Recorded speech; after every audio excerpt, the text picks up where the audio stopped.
Do you want to be a part of the CoCo community? Sure, we all do. So join this free weekly live talk show to find out how easy it is to watch at home and learn about your color computer. At the CoCoNation, more than 9 million men and women have participated in the community without setting foot outside their homes. And now at home in your spare time, you can see what's happening, or even join the discussion. Choose from any one of these segments: panel intros, project updates, acquisitions, CoCo thoughts, featured interviews and events, the Game On Challenge, news, Ron's Garage, CoCo commercials, show coverage, panel goodbyes, or you can join one of our extra shows. You can choose from the Game On Challenge Live or CoCo Tech. Join the CoCoNation right now. Click the link for the free information TJB Chris spoke about. Then decide if you want to watch the CoCoNation Live Show, the world's leading live weekly talk show featuring the Tandy Color computer, its siblings, cousins, and redheaded stepchildren. Visit thecoconation.com. There is no obligation, and no salesman will visit you. Visit thecoconation.com.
The CoCoNation show is an unscripted, live, and interactive broadcast.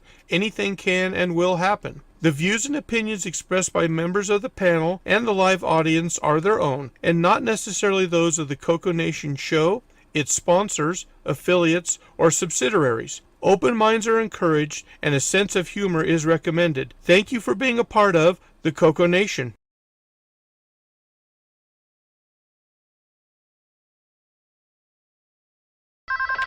Radio Shack? Okay. What? The 80s called.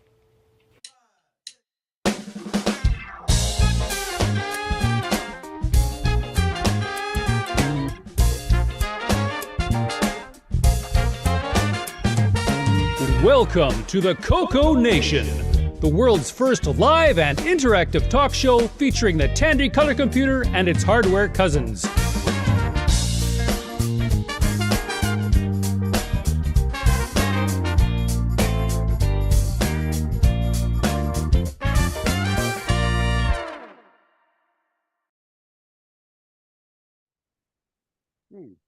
Good morning, everybody. Welcome to the CoCoNation Show, episode 406. We made it through another week. Yep. Oh, And I had to let's break see. out the snowblower again. Lucky me. I had to turn the AC on. Let's see. In the panel today, and I have already forgotten to hit buttons. There we go. Top corner, we got Marco Hey there, glad to be here today. Back again. and Ron Deluxe. Hey, views and opinions section. Hey, Henry Gernhardt. Hi, folks. Welcome to the CoCoNation. My name's Henry, and today I'm wrapping my head around keyboard mapping. Good luck. Next over, yours truly, the button pusher. Ken Waters, you're in the center square. Yay for me. And then we got L. Curtis Boyle. Welcome to the show, everyone. Give us a cough. I'm going to try not to. I may miss. And on the bottom row, we got Patrick Hewland. Today's error is not acceptable. The requested resource is capable of generating only content not acceptable according to the accept headers sent in the request. So Conditional. Right. that's HTTP 406. Oh, okay. There we are. Hence the reset button. Exactly. All right. Next over, Kevin Holloway. Hello, everybody. Hello. And last but not least, we got Henry Strickland. Hello, world. You can't see me because I don't have a webcam. Yeah, you We can hear do. you. Yeah. You just we plugged see it you. in. Just not handy. Okay, not one that Linux likes.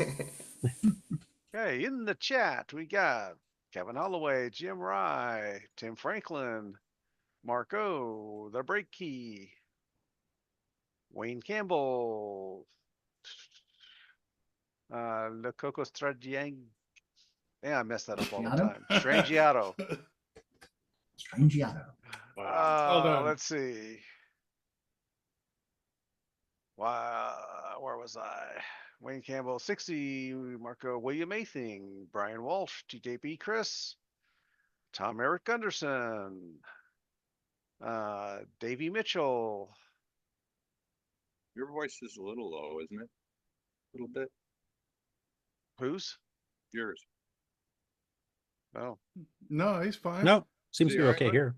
Okay. and I think that's everyone. I think I've caught everybody. Good evening, Coco Cats. Yeah. Mine's in the doghouse. He There's jumped your off. problem. He jumped off, fell off the windowsill, and knocked over a bucket of water. Oh, gee. So there was that stream heading right for the computer. Why do you have a Nice. bucket of water right below your window? It's Next the to the computer. catch tray for the air conditioner. Oh, the drip Okay. from the AC. Yeah. Yeah, instead of being internal, it's just evolved into a. barfs I was just bucket. going to say that sounds kind of dangerous. Like I'm clumsy by nature, so my just kicking it over by turning around or something would happen. I wouldn't need a cat. That's- Well, it's wedged between the air conditioner and the wall. Oh, okay. and- Also, He managed to knock it over and send half a gallon of water all over the floor. That Maybe he thought you looked hot and need a little bit of cooling off. right. the floor needed to be mopped anyway, but not on an unscheduled basis.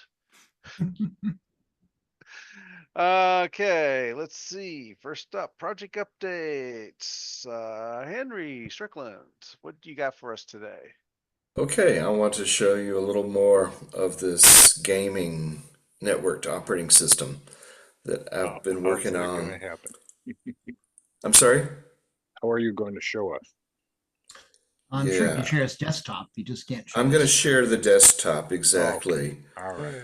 So, use system desktop capture. I'm going to share the whole desktop. The built-in display, share. Yeah, All we're right. seeing a shell of some sort. And it popped me into a shell of some sort. Okay, that's good. I'm going to go into the other one. This is a terminal called Kitty, and Kitty has a feature that lets a program output some escape codes, and it'll draw graphics on the screen. So sometimes I want to call it the world's worst emulator for the 60-9, but it's actually got strong advantages. I wrote it for my own purposes, and it's not polished. But I'll show you what it looks like to boot up this operating system. It's called Nekot, Nekot, and run the emulator.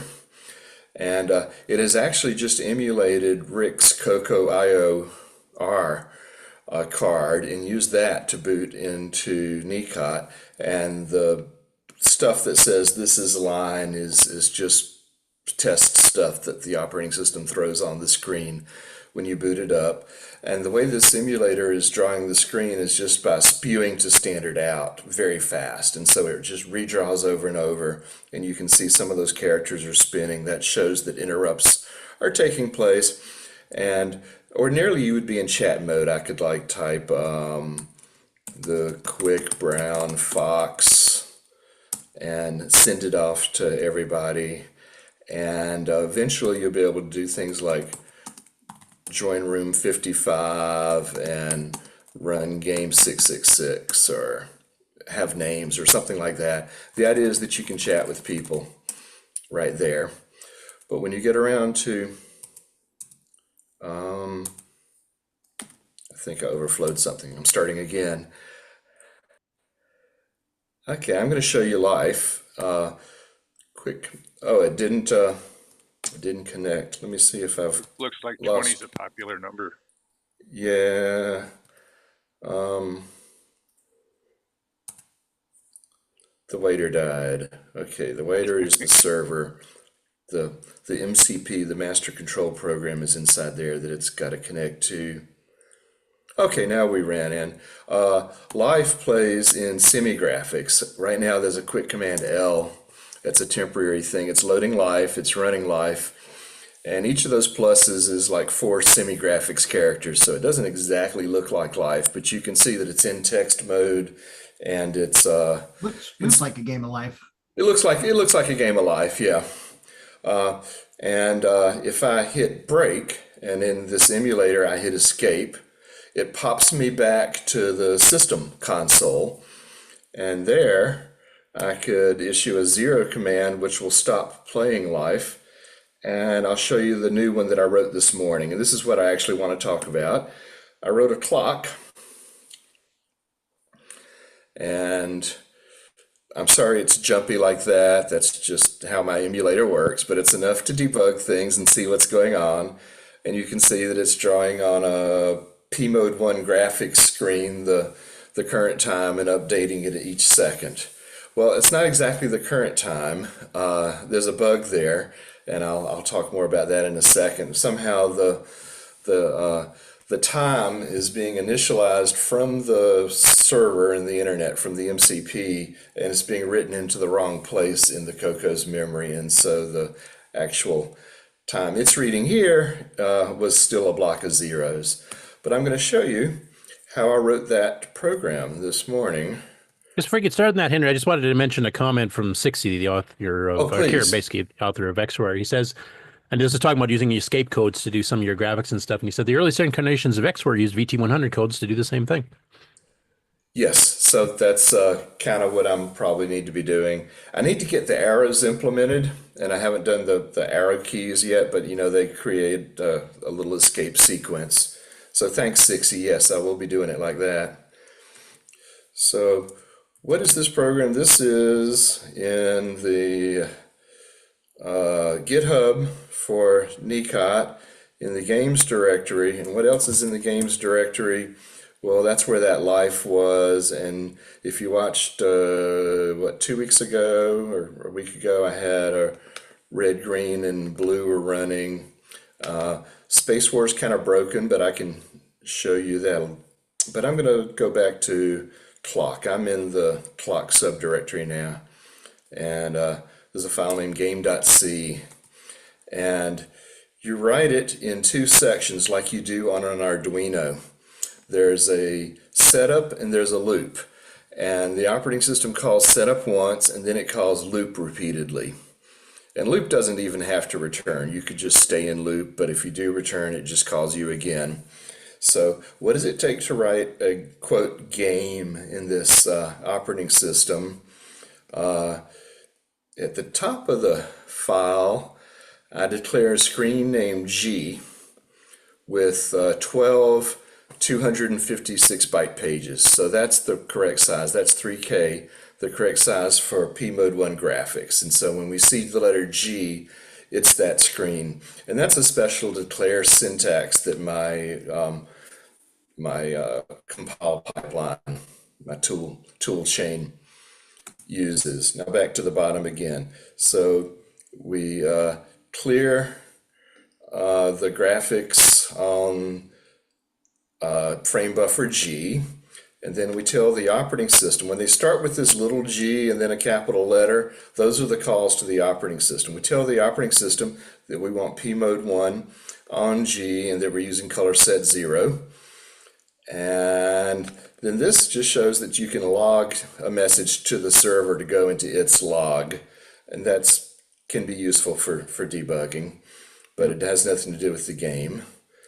And then it goes into the loop, where what does one step in the loop do? It clears the screen, it formats the time into time buff, and then one at a time, it draws the characters out of that time buffer at position x comma 30. X starts at 3 and increments by 9 in that color. And then it waits for a second before we let the loop call again, because otherwise we don't need to update the clock except once a second. And what is up above, well, here is how to format the time. I've got a routine that does division and mod base 10. And so we start with the hour from the wall clock and the minute and the second. And we put ASCII characters into the time buff there for those things. So that's how we got the characters. Here's my div mod routine. There's a reason I'm not using the built-in division and mod. My tool chain doesn't have an abort, and they require an abort, so I have to fix that. To wait for a second, you just wait for real.seconds to increment. You remember what it was and you wait until it's different. You can also do it for 60 hertz ticks of the clock. You can get small waits there. Got draw a character on the screen, draw a spot with XOR, draw a spot, and I've got a font table for where the characters are coming from. That's the entire program. And a lot of this stuff should go into libraries, so that really all you need to do is write something as little as that to create this game. And I call it a game because everything this operating system launches is called a game. And clock, there it goes. So just trying to give you a hint as to how simple this might be once we get the libraries in place. But until then, if you're good at putting dots on a screen into a frame buffer and doing the encodings, you can write your own stuff. You can borrow stuff that I've already written here. Let's see, if I hit escape, it goes back to the console again. Now that game is still running. The clock is still going. If I hit escape yet again, it goes back and you can see that it was still running in the background. You just weren't seeing the screen. If it were doing network operations, it'd also still be doing those network operations in the background. But then the other thing, I'm going to give you a little look at the Space War game. It's I can't really play it because I don't have the arrow keys, but there's my rocket ship on the left and it's shooting bullets out to the right. There comes a bullet, and it's not redrawing correctly. But in the actual game, you would have 4 rocket ships by 4 different people on 4 different CoCos, and this operating system will handle the traffic back and forth to make them work. All right, I hit escape. I'm gone back to the console and hit 0, and it stops playing the game. And I can go back to life. So I've done a number of things here without rebooting Nekot, just to show that the operating system is getting stable. And then I can go into things and also stop them correctly. So that's a view of what's going on. Do we have questions about that? No, we're anxiously awaiting is what we're doing. Yeah, that was something similar. Yeah. Okay, then I'm going to take one more minute and I'm going to show you a very small start on debugging why the clock is starting at 0 instead of at the correct time. And this file, Nekot1 disk encrypted color basic, it's not really basic, but that's the binary format we're using, .map, shows me that the variable, the global variable with the time in it, should be at 0028. That's what the kernel thinks it is. But if we look back at this log over here, let's find where I start a game.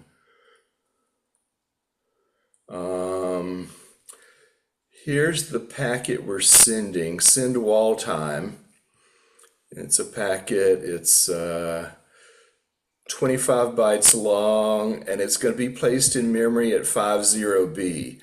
That 50B should be the 0028 instead of 50B, because that's the seconds, the minutes, the hours, the day, the month, the year in hex. Let's see, what's 19? That's 16 plus 9 is 25, right? 2025. Yeah. So there's a difference of 2000 from that being the year. And beyond that are ASCII characters for the day of the week and the month of the year. And beyond that is tomorrow's date.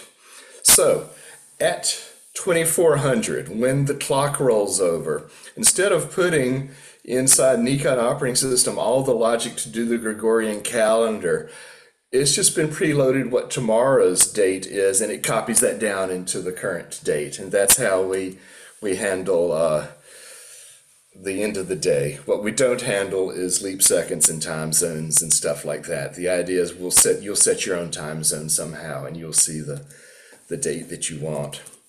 But that's where we are. Okay. Looks good.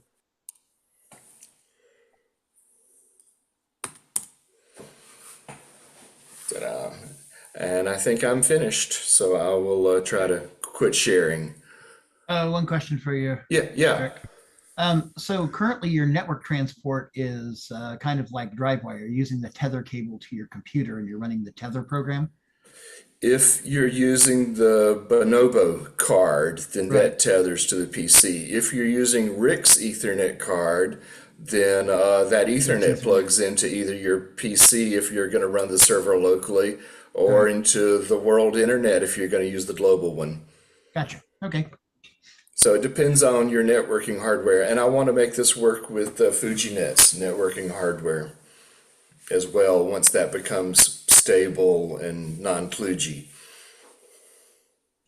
By the way, last weekend when I was in Seattle, I was using Rick's IOR card, and I was connecting to your server out there and loading Nitrous 9 ease of use directly to the CoCo.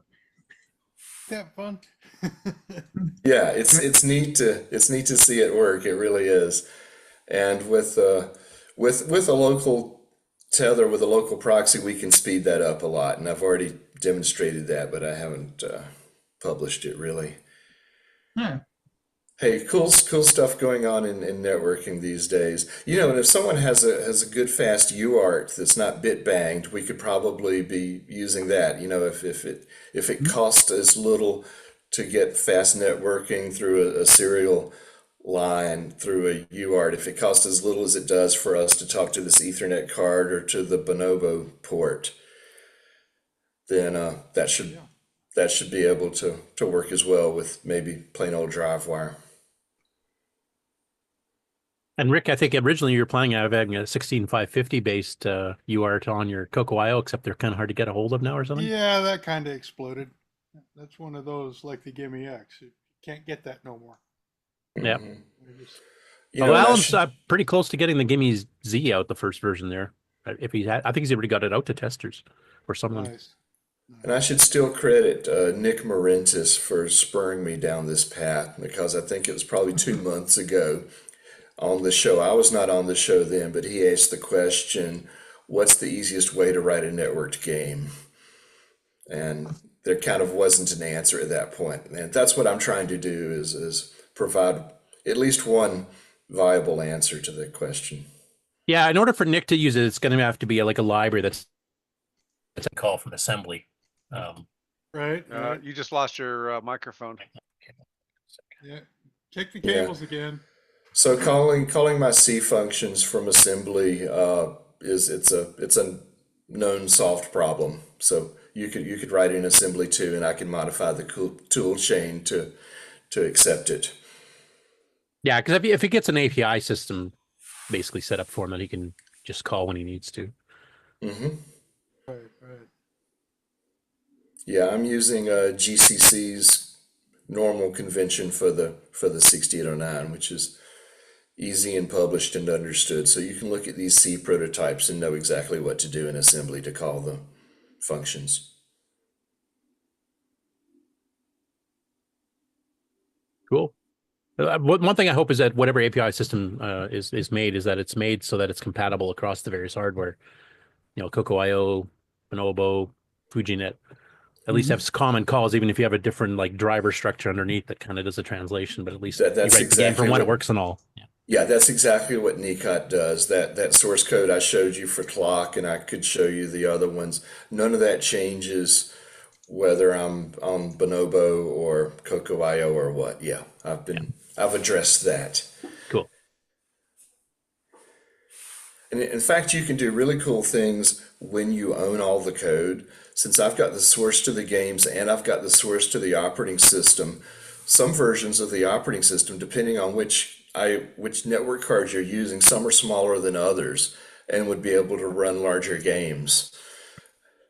So, and so I'm not trying to like freeze and standardize on everything, but rather depending on the ability to compile. So hopefully people who are writing games for this will make the source available so that we can provide you on the fly with all the latest fixes, the game to play from the network. Yeah, and that same limitation is in Nitrous 9 too. Like if you say you use a DriveWire boot, DriveWire is a pretty large driver because it has to handle virtual windowing and a whole bunch of other stuff as well. So your system map goes down by over a K compared to some of the other ones. And then you might not be able to do as much, additional tasks or additional buffers that require stuff in the system RAM, like the actual 64K task for Nitrous 9 itself. You might actually be a bit restricted. Whereas on a more minimal boot with something else, you might be able to gain some. Like if you take out the main graphics stuff and just put it in the VDG stuff, like a CoCo 1 and 2 style, but enough to run a graphics screen, etc., you could save some memory. And that's what Tandy did. That's why they sold their games like Rescue and Fractalist and stuff with all the graph driv stuff completely gone from the boot because it gave them an extra couple K in the system map. So we've hit the same issue.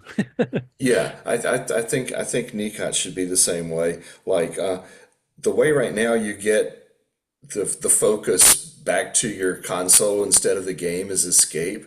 Well, I would like Shift Escape to throw you into a low-level assembly debugging monitor. And that would be something that you would optionally compile into the kernel, and it might cost another half of a K or something, which might mean the bigger games you couldn't play with it, but at least you've got a debugging tool for a smaller scenario. So that's and if you release a game afterwards that needs the extra RAM, you can take that out once it is debugged and just release it that way with the smaller driver set. That's exactly right. And I'm targeting 16K right now just in hopes that this will play on just about any CoCo somebody brings to CoCo Fest. But there should certainly be a CoCo 3 variant or a 64K CoCo 2 variant or something where you can write more interesting games if you're willing to limit the hardware. Cool. You made a lot of progress in the last few weeks. And I would love to have this ported to Dragon and, any other 1609 cousin. Some of these 3MHz 6309 SBC boards might be able to use that too. That's right. Yes. Still in the anxiously awaiting department here. Okay. Well, the anxiously coding department here. And removing unwanted features that I run across now and then. Yeah. Cool. Thanks for the update. Okay. Okay. Is that it for the acquisitions and updates? I want to do one special update. It's kind of a sad one. I was going to have it as part of the news, but I thought maybe I should get it out of the way a little bit early. Okay. For those of you on Facebook or some other forums that generally deal with Tandy stuff in general, including the Tandy Discord, there was a passing of one of the people that was an engineer at Tandy, and that's Paul T. Schreiber. Passed away, and he was actually in the middle of writing a book on some of the stuff that he'd been working on, and he's done a ton of stuff at Tandy with computers, including the CoCo, and we also did a lot of stuff with synthesizers and things too. So I'm not sure what's happening with the book, how far he even got into it type thing, but I'll just share just for those of you who don't know who he is. I hope they release it even in its unfinished state. Yeah, or somebody else maybe who worked with him might be able to finish it because they know a lot of the same stories, but just maybe not all the details. Now, here's a picture that's actually from 2019 when Paul was the keynote speaker at Tandy Assembly. And that's got John Prickett at the right, who helped design the CoCo 3 and the Gimme chip, etc. And then Paul on the left there. And for those of you who want to get a bit of knowledge of what he was about, and this will be in the show notes that you can get on the Discord as well.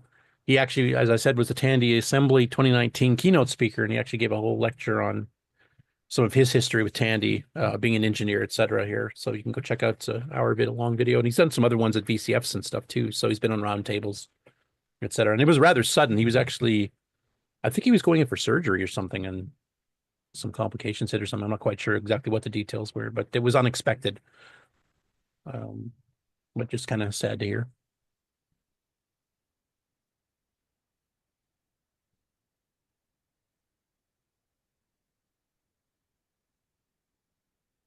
Anyway, I thought that deserved a separate thing just from regular news type thing. That's a pretty major.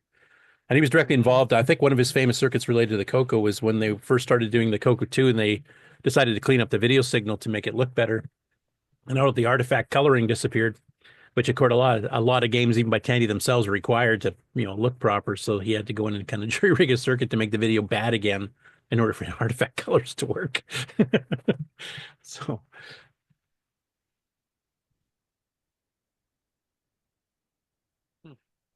Okay. Game on. If Ken's awake. And then after game on, we can do the commercial break and then news. No, I'm not awake. Oh, well, do it anyway. He wasn't even there. He had to come running back in the room, put his headphones back on. Right, I did. Right. You see his hair still blown back. Yeah. Wind shear. This is early for me. Yeah. Okay, Yeah. Here we go.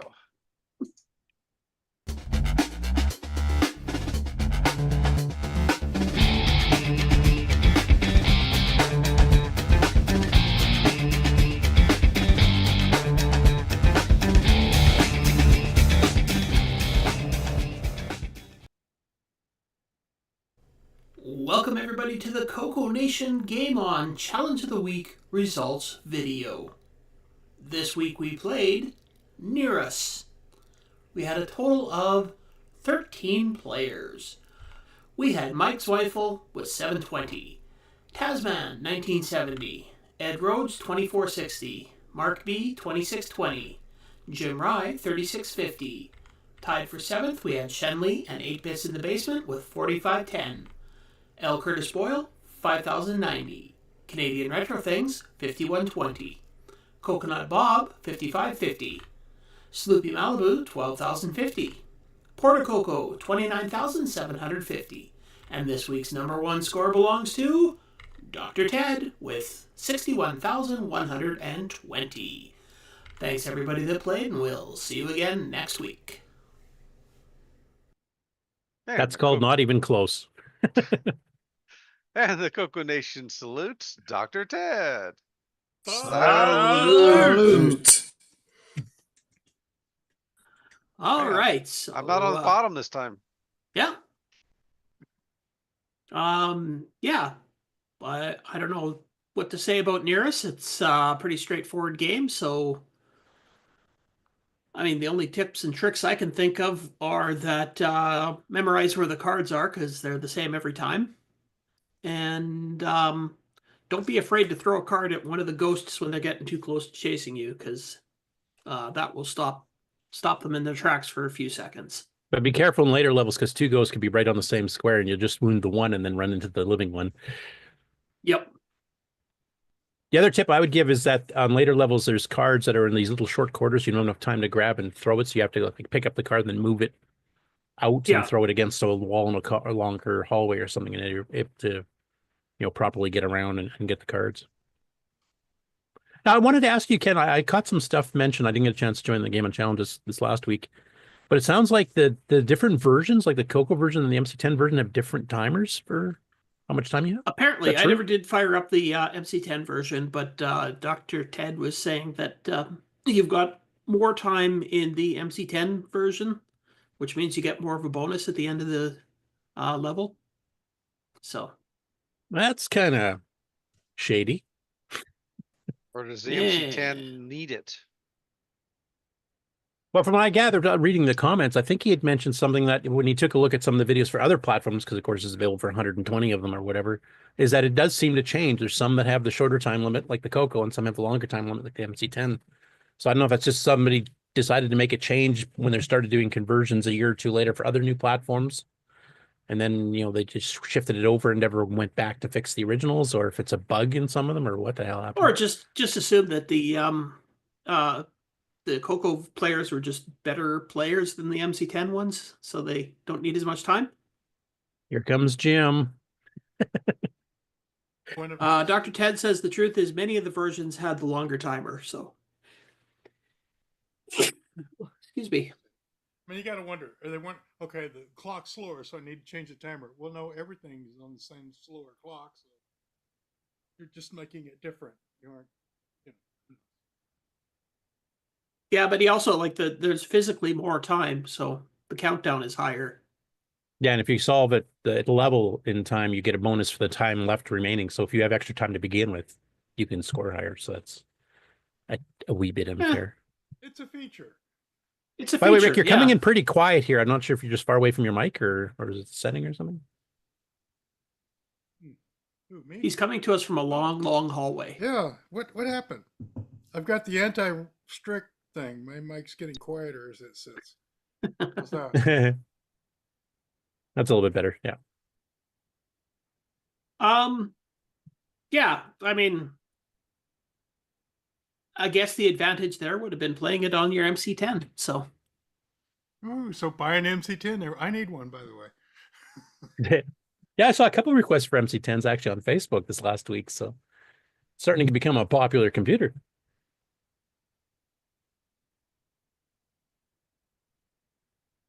Yeah.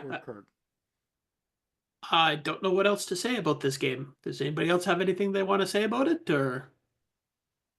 It's another cool one. It's fairly original. It's got some pieces of different arcade games kind of merged into it. Yep, a little bit. You're of going through a maze like Pac-Man. You're avoiding stuff trying to kill you, but you've also got this matching card thing that you got to do, and you sometimes have to manipulate where you take the cards in order to get to where the match is. It's a nice, unique little game. It's a nice little time waster. It's like that other match game we had around Christmas.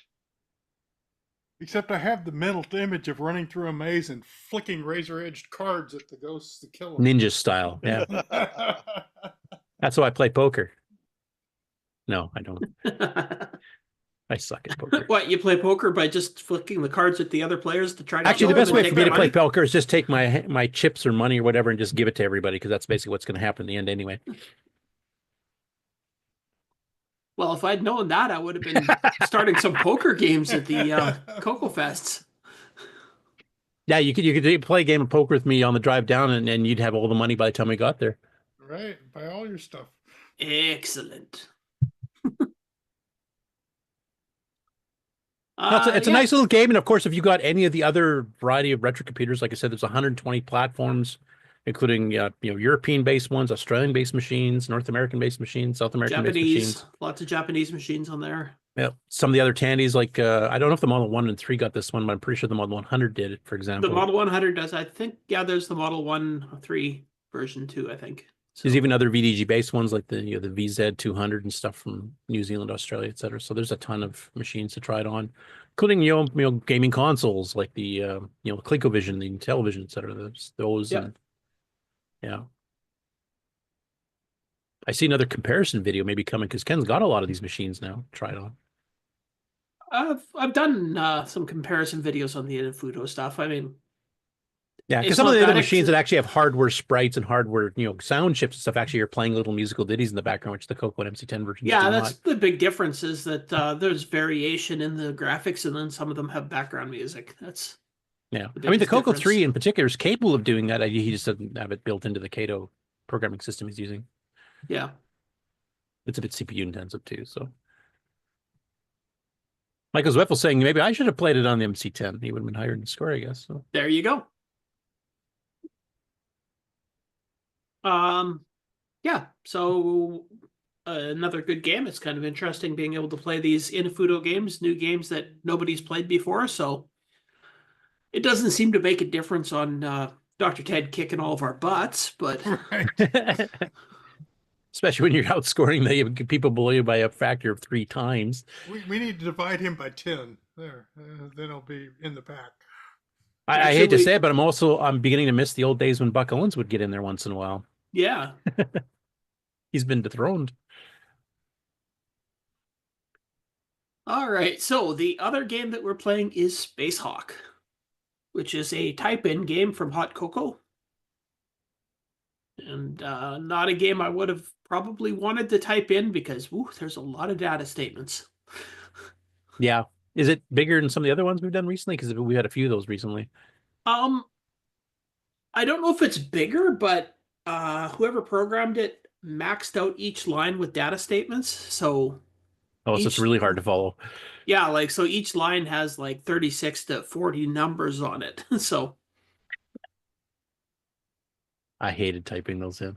I always had mistakes, and sometimes you just never find them. There's a glitch in the game. Some graphics warped. Well, and the dang thing is so long that even the statement correction thing doesn't do you any good because it's still 256 bytes or whatever they crammed into there.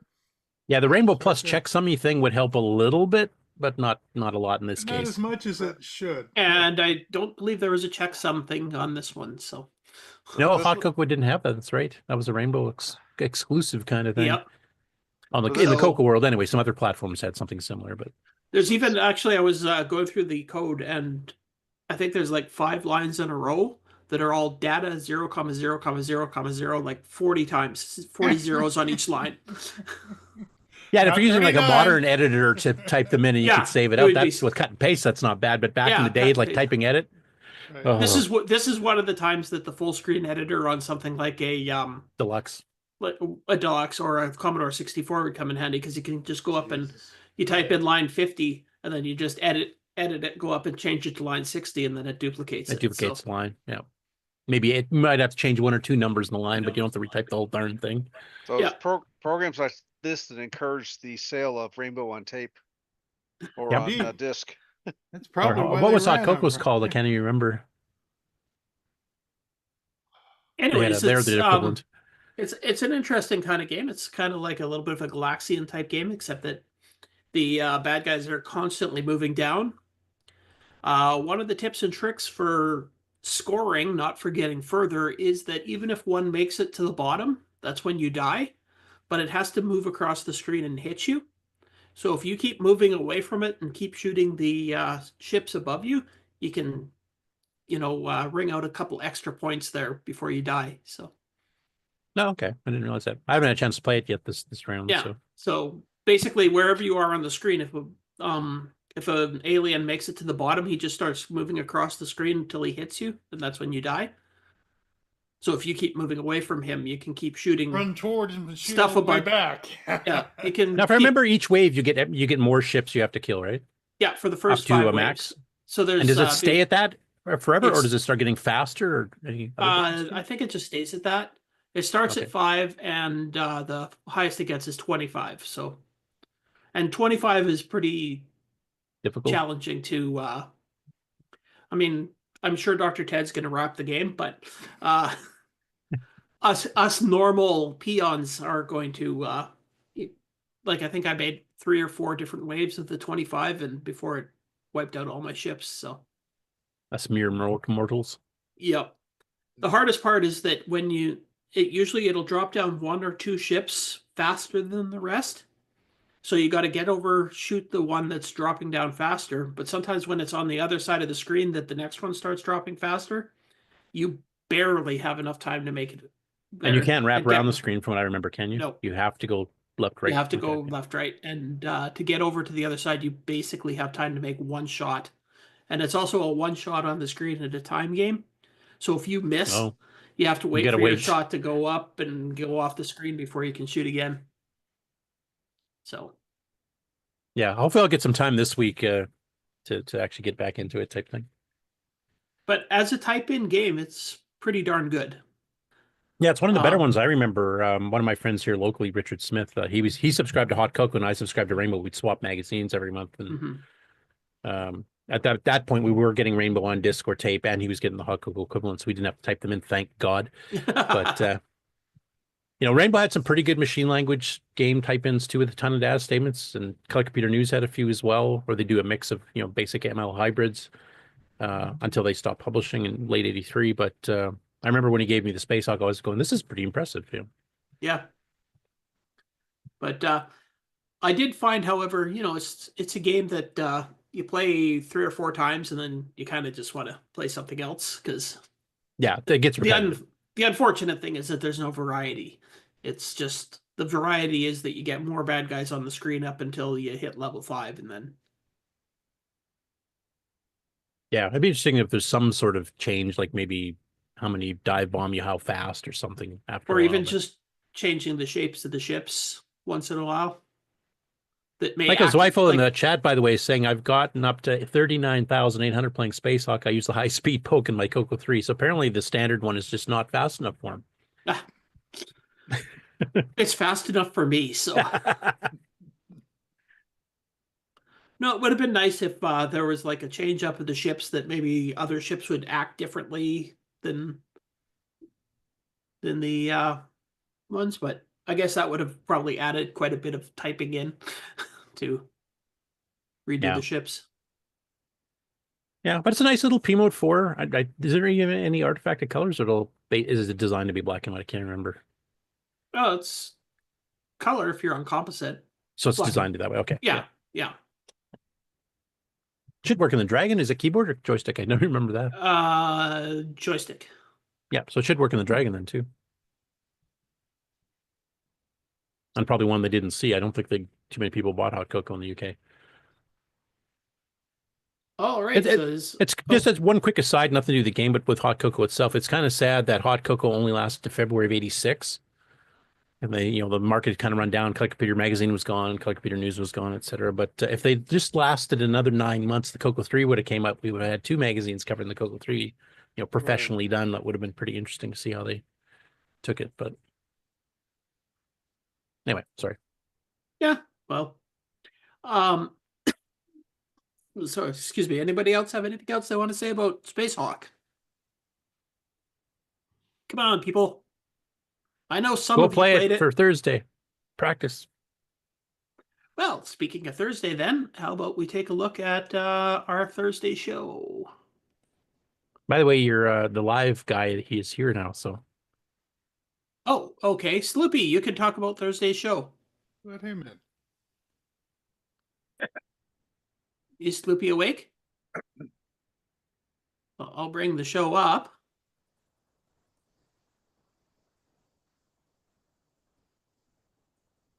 I don't think Sloopy's awake. Earth to Sloopy. Oh.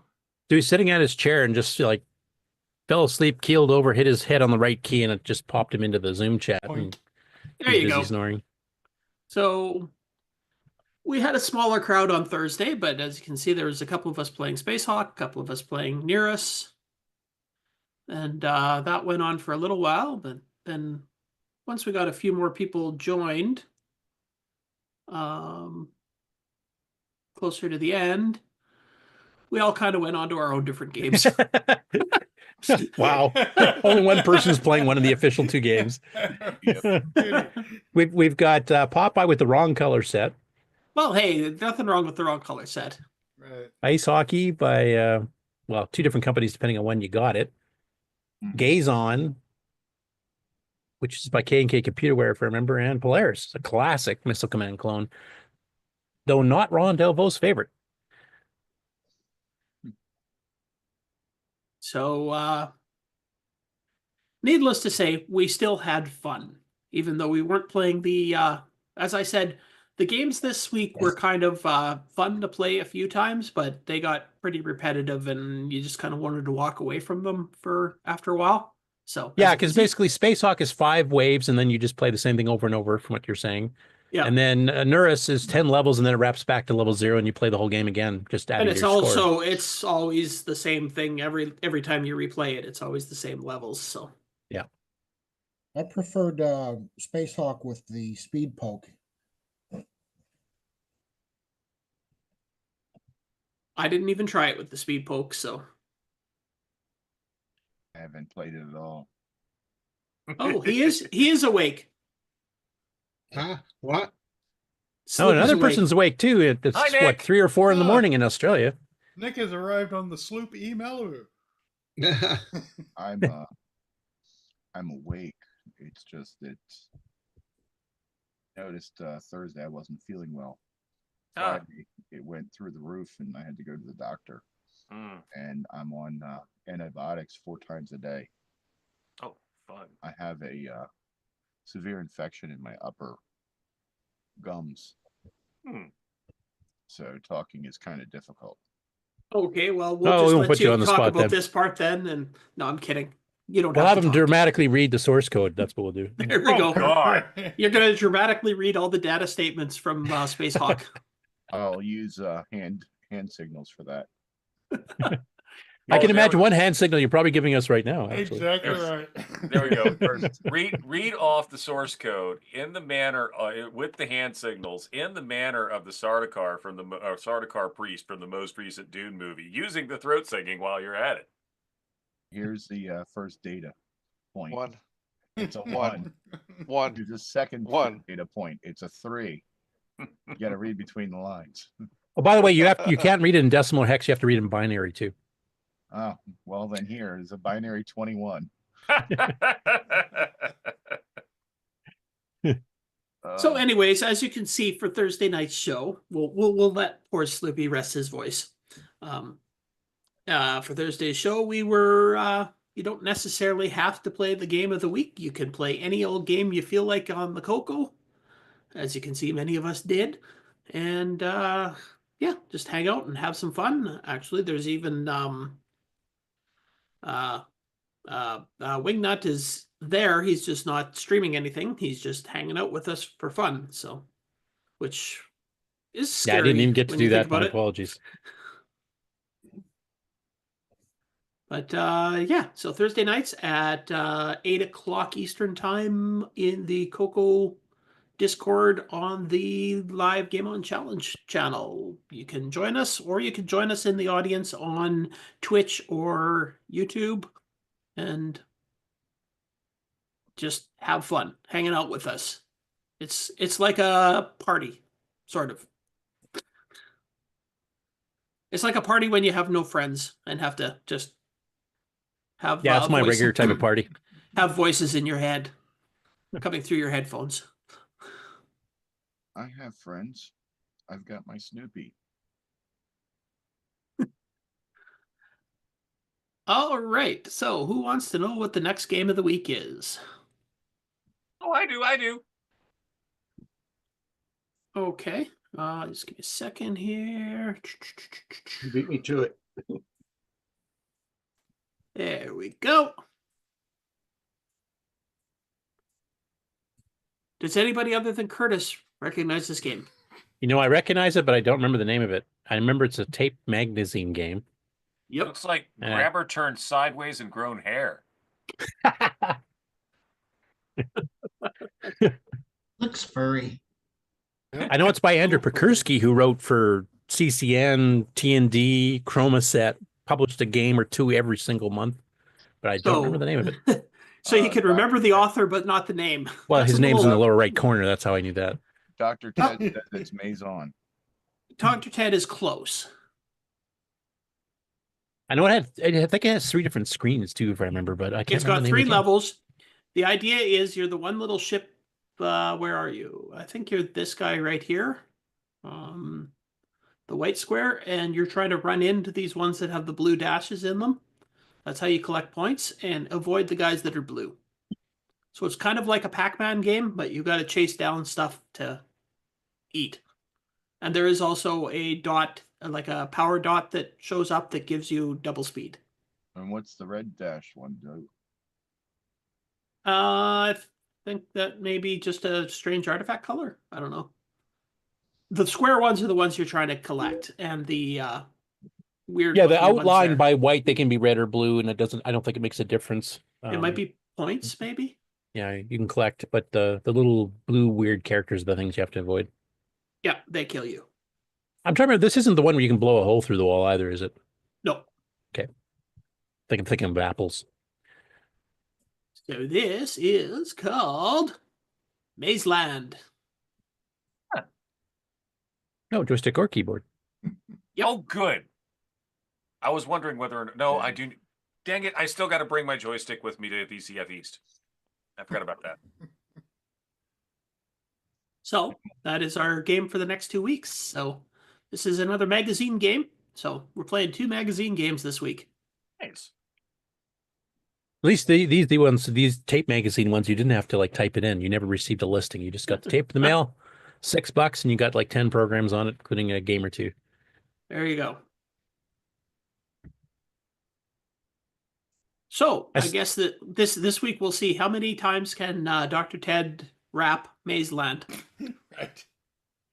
By the way, Dr. Ted is saying I played this one a ton as a kid, which means he already has an unfair advantage. Crap. Dr. Ted, you should just send me a list of games that you're really good at so I don't choose those. We're going to do Just that. to even the playing field. Maybe he should send you a list of games that he hasn't played. Might be shorter. Right. We'll have to start speed running adventure games. That seems to be a popular thing these days, so maybe that'll help us. I don't agree with that speed running adventure games because a lot of it depends on the computer you're using with the... Not to mention your typing skill. Yeah, your typing skill, your ability, and you can actually, on a lot of computers, you could pre-program keys to macros. type macros. So if you're going to to hate the game on news then because we got multiple speed run. If you're going to speed run an adventure game, it has to be done on original hardware. Like if it's a CoCo speed run, it has to be done on an actual CoCo, I would say. And it has to be done with a Daggerath too while you're at it. If it's done on a modern computer, I don't think it counts. That's my 2 cents. Well, the thing is, you could even cheat on real CoCos, though, because if Rick probably remembers this too, but it was Cloud9, Mark Marlette was sending the AT keyboard or XT keyboard adapter, and you could reprogram all the function keys in the software, including on the ROM in there. Well, you could make macros for whatever the heck you want for OS 9 or for Disk Basic. Even the old so you days, could do that. Make the Poopo do anything you want. Yeah, so you could cheat there too. No, you could cheat, but also a lot has to do with just the responsiveness and the ease of typing on the computer. Like, I can think of some of the old retro computers where it's like almost like using a typewriter. It's clunk, clunk, clunk, clunk to type anything. Yeah, it depends on how the game was written. Like on the CoCo's case, the Bob Papo keyboard interface, XT keyboard interface, and he also did the AT one for the TC9. The keyboards themselves at the time, the IBM PC XT AT keyboards were limited to 60 characters per second maximum because it was based on the timer built in the keyboard. Maybe it was 100, I can't remember, but there was a limit. You couldn't go faster. So long as the CoCo game could keep up with that, you could macro key the hell out of that sucker. If you're gonna speed run on a CoCo, it has to be on an original CoCo one with the chiclet keyboard. There's a challenge, especially if you've spilled something on it. Then it's really tough. Oh, so it's a little sticky. Yeah. Those chiclet keys would stick on one side, so you have this dilapidated thing. You have to try to pry it back up again. Don't ask me how I know that. No, this never happened to any of us.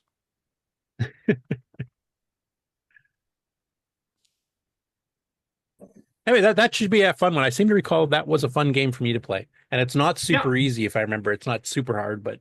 No, it's not. I mean, you've got to kind of learn to head the guys that you're trying to catch. You've got to learn to head them off, because you can't catch them unless you've eaten the power pellet. That's the only way you can go faster than them. Yeah, because otherwise you go at the exact same speed, which means they always stay ahead of you. You have to cut them off in a corner or something, yeah. Yep. Also, you can get trapped between the two monsters, if I remember too. If you have one of those long vertical hallways and you go up to avoid one, all of a sudden the other guy comes up the top, you're doomed. So you kind of have to pre-plan pretty far in advance to make sure you leave yourself an out. Well, that hasn't happened to me yet, but we'll see.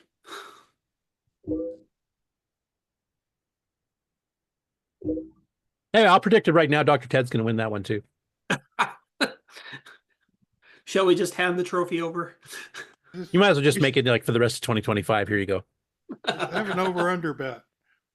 Who knows? I've chosen a couple of games that Dr. Ted didn't really enjoy playing, so he just submitted a score and didn't play them again. Oh, so you have to pick more sucky games. Awesome. Yeah. The ones he doesn't like. Yeah, we'll have to keep it short. The one thing we might have, there's a couple of arcade game releases coming out from authors. Nick's one, Floyd Resler's another, that are coming out fairly soon this year. Socomon by Wayne Campbell's in a third. That maybe the authors might have an advantage. I hope. Well, that it might be competitive at least. Really, you think Nick will have an advantage? Yeah, because he can just put in cheat codes and not release that to the rest of us. True. He doesn't even need to Photoshop. He just hits like a special autoplay key thing and. All right, well, that's the Game On Challenge for this week. So I should mention, everybody. Dr. Ted just posted this in the chat here, Ken, so I thought you'd be interested too. He said, that's been the fun part. I was never a high score player when I was a kid. It's interesting figuring out how each game works, because there was an earlier comment that he figures the games out as he plays them and figures out, almost from the programmer perspective, like how they're going to function.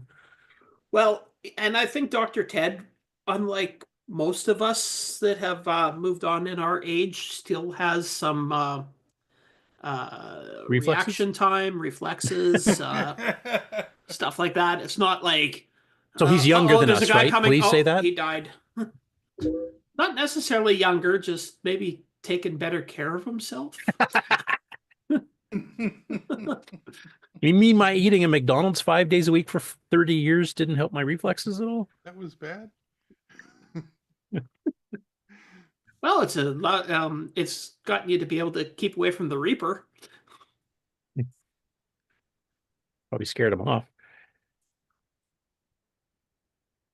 Erico Monteiro suggesting a time bandit time run to solve all 21 levels and get the secret code for each, or the secret message from each one, which I've never done.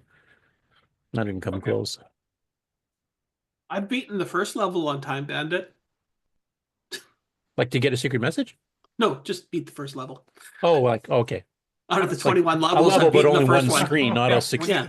I didn't think like beating a level was a thing, at least when you're on the initial, like, I'm going places level, because what, do you have to collect everything? They just keep spitting out monsters. Well, the thing is, when you go into we're going to give a bit of a side here for time at it, but when you go into one of the portals out to, say, one of the medieval worlds or the Western worlds or whatever, it'll say like you're on level 1A, and then it goes 1B, 1C, 1D, and then it's 2A, 2B, and it starts getting harder. There's more keys to get. But once you do 16, 4 times 4 of each, that portal gets permanently closed down for the rest of the game, and you actually get a secret message put on the screen for each one. And the ultimate goal is you have to do all 21 of those 16 times each to get the all complete. And I don't know if there's some special super secret message if you get them all or not. I've never gotten anywhere close to that. I haven't bothered dumping the code. I did figure out their encryption, because they're encrypted. You can't just dump them on the disk either. No wonder I never got anywhere as far as that goes. I never had the patience to get it done. I don't have the skill set anymore. I did have the patience back then, but I just couldn't. I think the most I ever got in one game is maybe 4 out of the 21.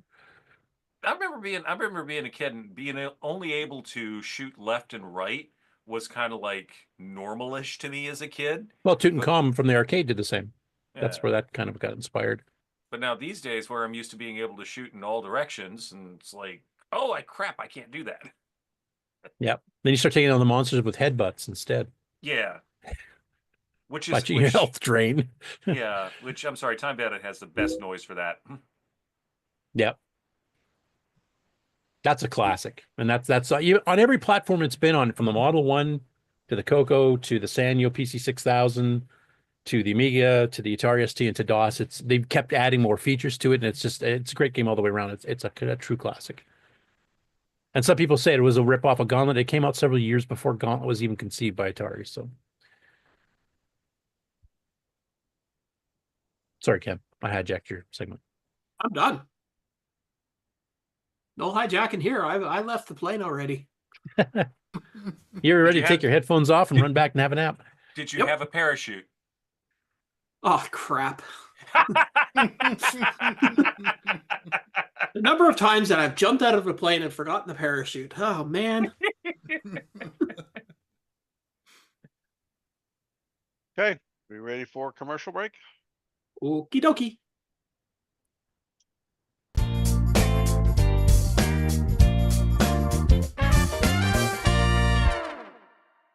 Hey, Amy. Hey, Taylor. We're watching the CoCoNation show. Yeah, we are. Woo! You should too.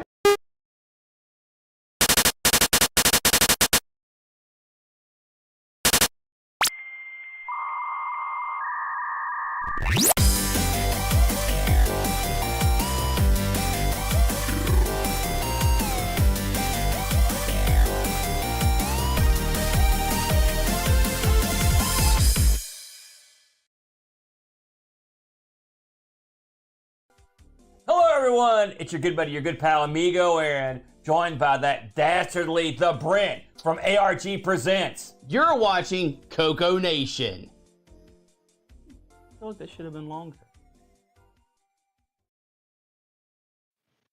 The CoCoNation show would like to thank the following patrons: AC's 8-Bit Zone, Alex Gare, Alan Huffman, Brendan Donahue, Brian Walsh, Brian Weisler, Kieran Anscombe, Coconut Bob, Daddy Burrito, David Ladd, Derek Smithson, Diego BF109, Don Barber, Eric Canales, Frederick Sigard, Glenn Hewlett, Graham Wapke, Grant Leedy, Henry Gernhardt, Henry Strickland, Jason Warrens, Jim Mullis, Jeffrey Drywater, Justin Larson, Ken Reichard, Patrick Euland, Paul Fiscarelli, Paul Shoemaker, R. Allen Murphy, Retro Tech Time, Richard Harding, Rob Inman, Rocky Hill, Steve Batson, TJB Chris, Tom C., Tom Gunderson, Tom S., and William Athing.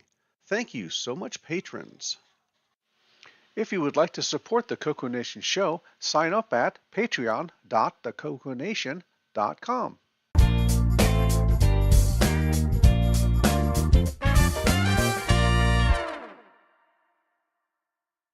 Welcome to everybody's favorite segment, Who's New to Discord? Enter Rodon says, "Hey all, I am 35, primarily a gamer and speedrunner of retro-related things. I have a YouTube channel where currently I am speedrunning old CoCo adventure games before I move on to other CoCo games. Which is what brought me here, mainly in search of the hashtag emulation channel which is rumored to exist past the front gate. First name is Willem, from the Maryland area." Shoof says, "Hi, an old CoCo user/programmer, it's Craig A, not much to tell. The previous bios were edited for time.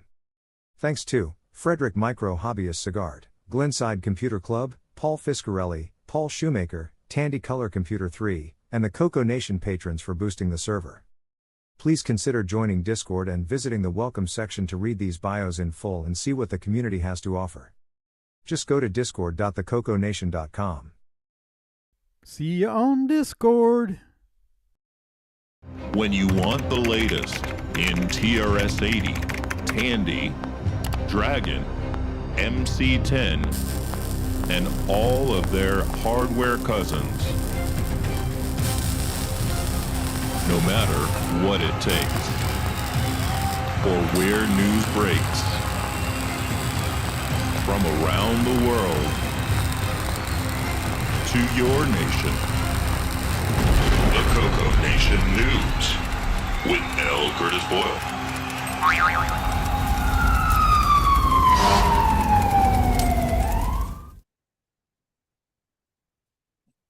And since he just joined our Discord talking about CoCo adventure game speedruns, he's mentioned his name in the actual Discord update there, but his YouTube channel is called, I'm not sure it's pronounced Ellimist or Ellimist, but he actually cranked out 4 CoCo adventure game speedruns this week. Some are a bit more rare and some are a bit more popular type thing, but there's some pretty good ones in here. The first one here is called Adventure in Mythology. And this is by, I believe, Scott Cabot and Computerware. And cracked by somebody we actually had as a guest on the show not too long ago. You might recognize Mr. X. I had a nice, fancy intro screen, reminded me of Gold Runner. Well, somebody's entertained.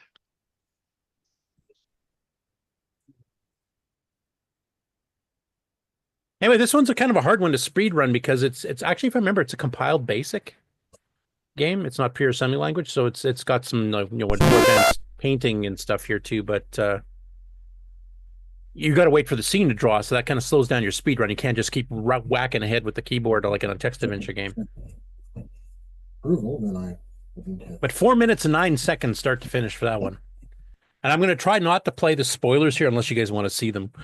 And if you guys do want to see me, you can probably just go watch the videos. Of course, the show links for everything we discuss on the news here is saved onto the CoCo Discord. If you go to the CoCoNation section, there's a section for the news, show notes and stuff there, and you can grab that all there. That has all the links to everything we're talking about.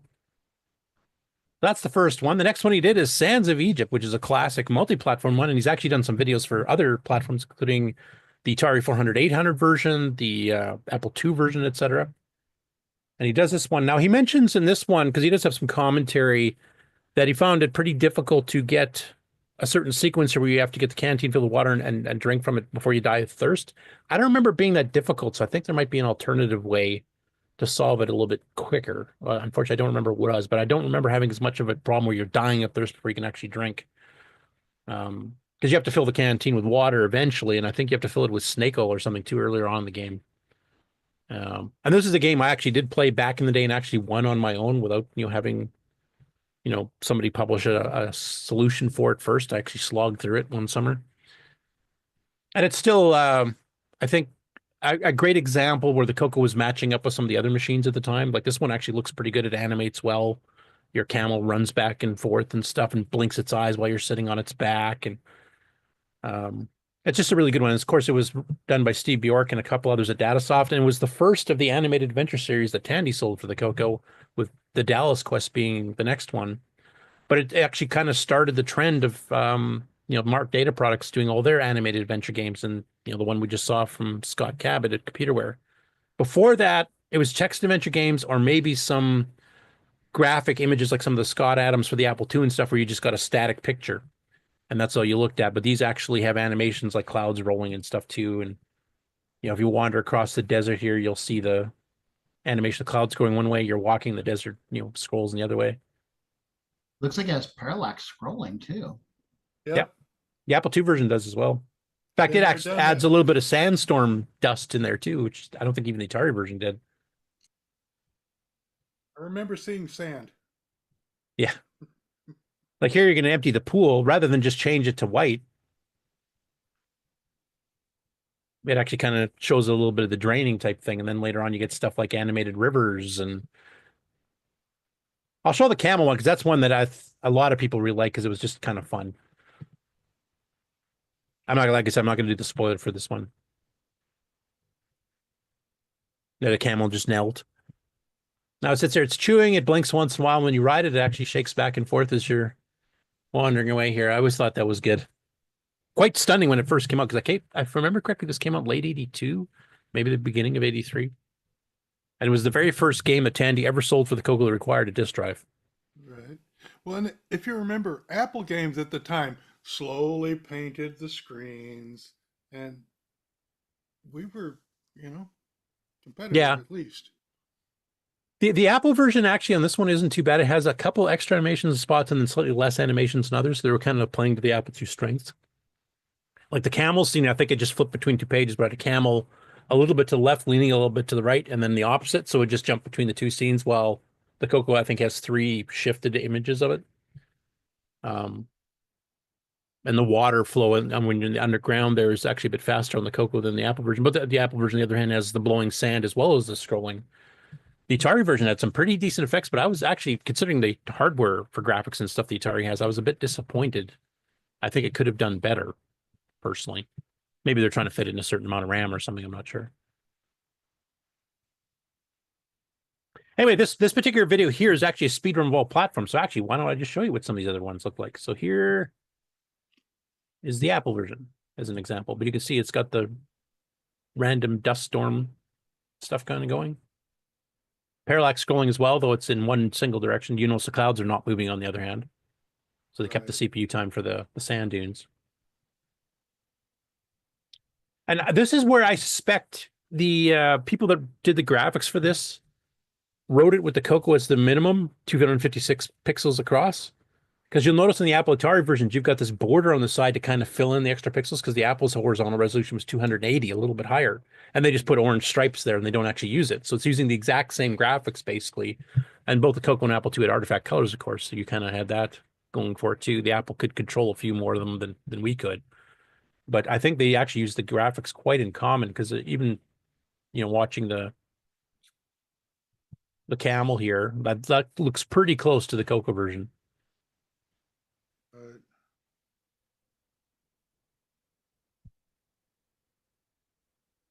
But you can see the animation here is a little bit simpler than the CoCo version there. And then the Atari version looks a fair bit different. Once again, they've got that border to shrink from their 320 horizontal, which is even bigger than the Apple's. And they just take up the space with these hieroglyphs and stuff, but basically it's the same thing. And they do have the clouds rolling through here. They have a key click on the keyboard when you're typing. But the scrolling's actually slower on the sand dunes than either the Apple or the CoCo version, which is a bit of a surprise, considering the hardware oomph that the Atari graphics chip can do. What is that, the Pokey? I can't remember. Or is that the Amiga one? I can't remember.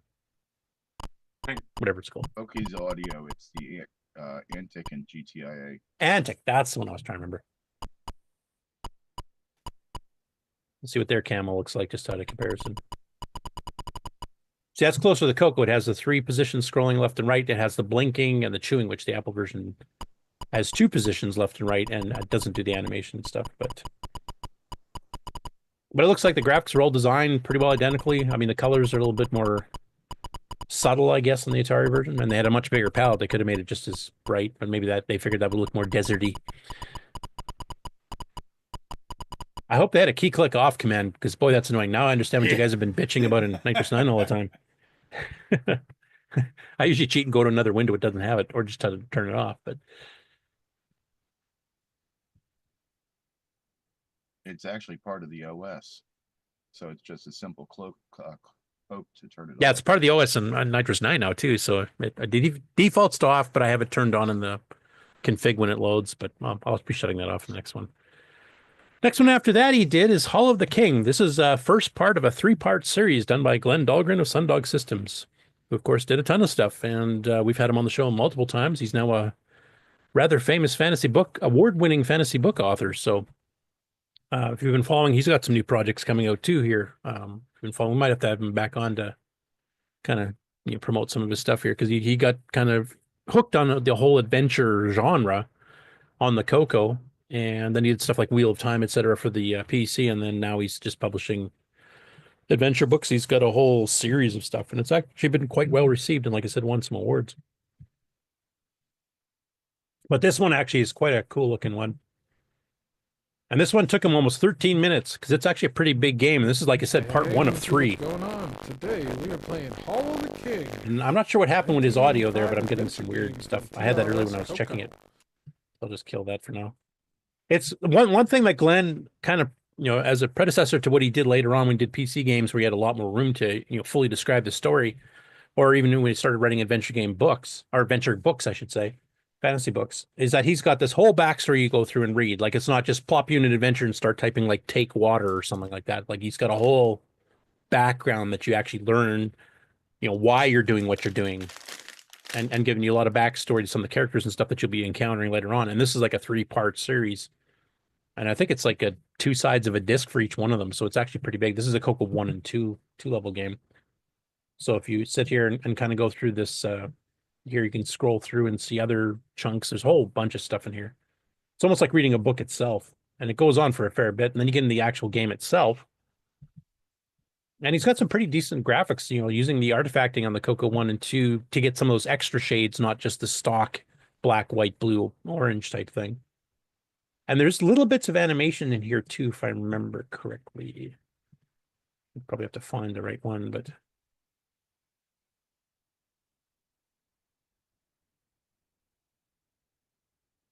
well into graphics for the CoCo 1 and 2. I actually bought the entire series from him at one of the Rainbow Fests here, so I never solved them because I just didn't have time to fully go through them, but I quite enjoyed the playing.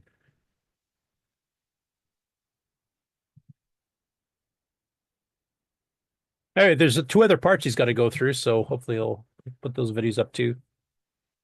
And then the last one he did is he actually did another Glenn Dahlgren Sundog Systems, and this is In Quest of the Star-Lord, which was Sundog's very first CoCo 3 graphics adventure game. And this started taking advantage of stuff like 16 colors, a higher res of 320 by 200, palette effects.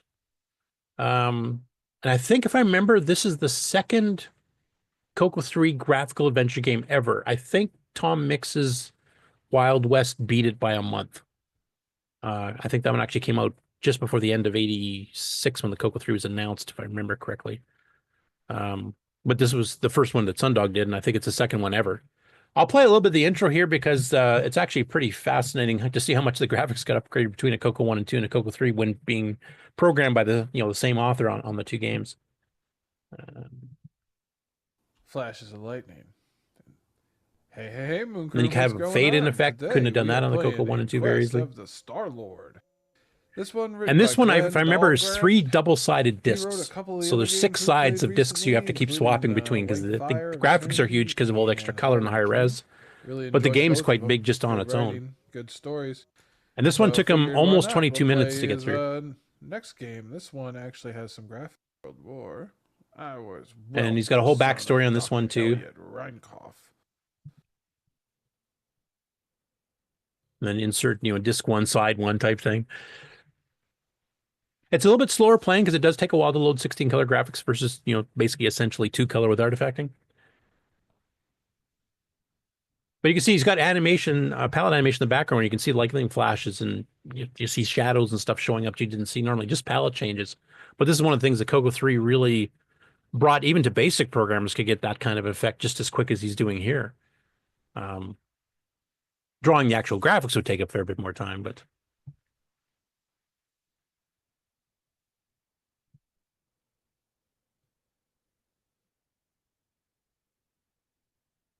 and I do like he took the time to do that fade in effect. So if you're going to a new scene, it has to load a new graphics from the disk. It doesn't just blink it on the screen. It actually tries with the limited 64 color palette we have to fade it in onto the screen. But really good detail in the graphics and stuff here. Here's the picture from the actual ad, if you remember seeing these in Rainbow, though that was published in black and white back then.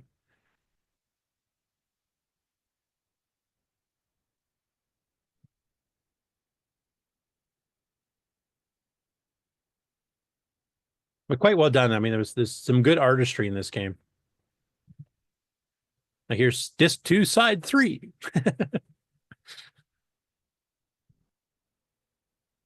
How many discs did this game take?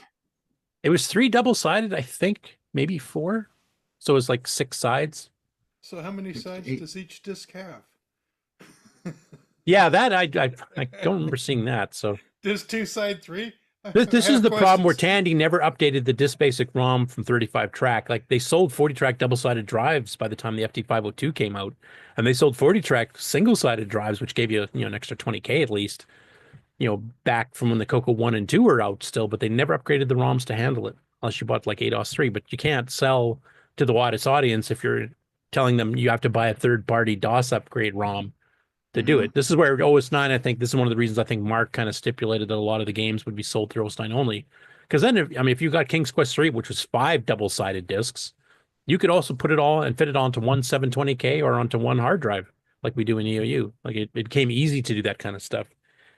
It was not so easy in Disk Basic, unfortunately. On the CoCo 3 was a bit better because at least you could override the ROM and then you could run like a utility like Steve Bjork did to do 40-track double-sided discs and stuff. But I quite enjoyed this one too. This is one other one I bought directly from Glenn back in the day, in the late 80s. But very improved graphics from what you saw on his. Graphics are very nice. Yeah.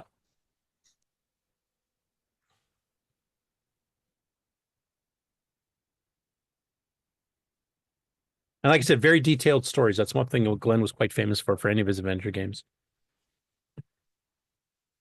He was a storyteller before he wrote stories.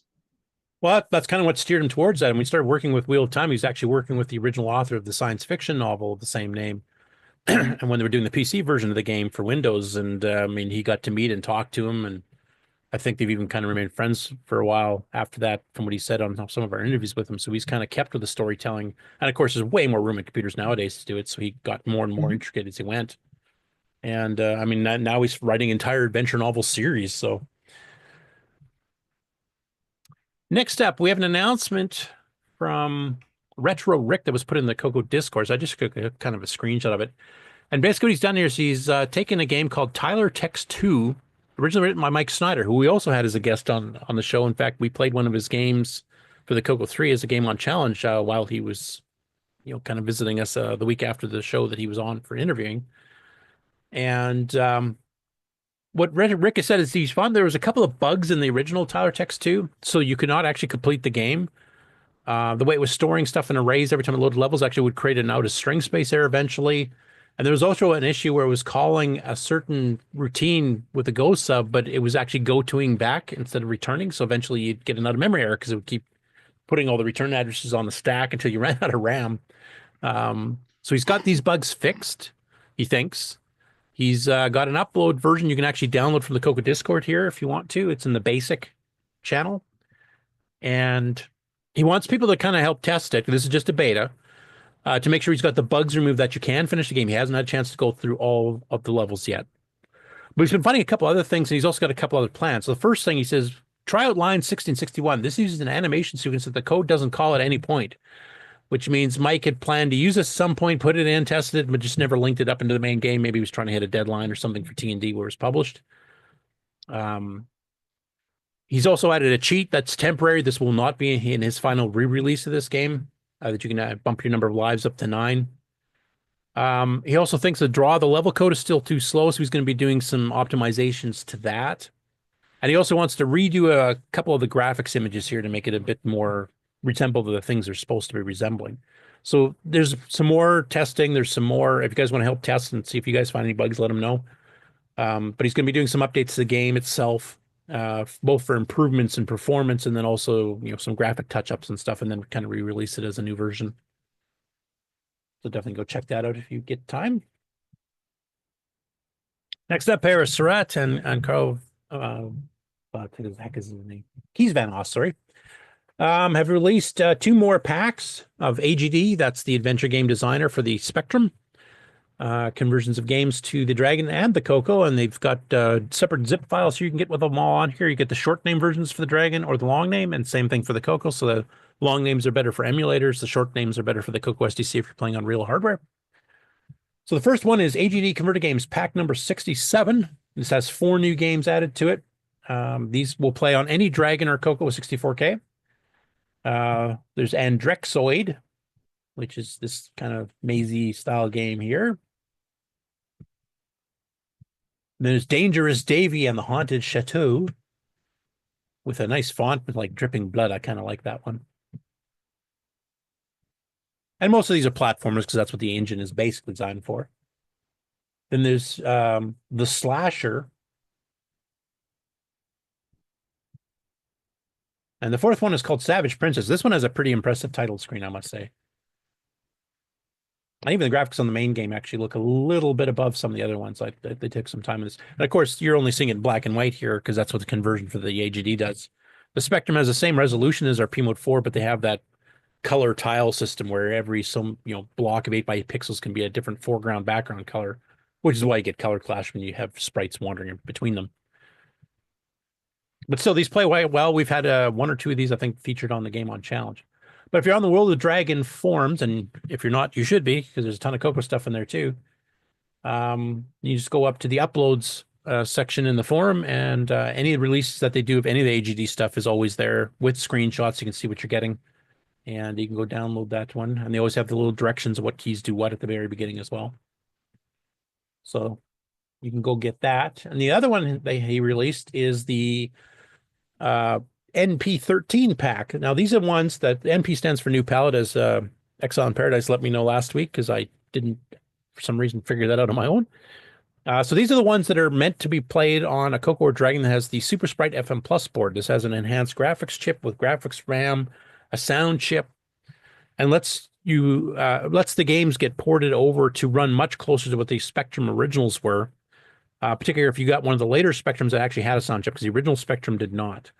But they did have the enhanced, color graphics type thing. So these will have much more color. They have hardware sprites and, multi-voice sound and stuff and music in the background. So this has 4 new games in this pack. And these NP ones are basically called New Palette.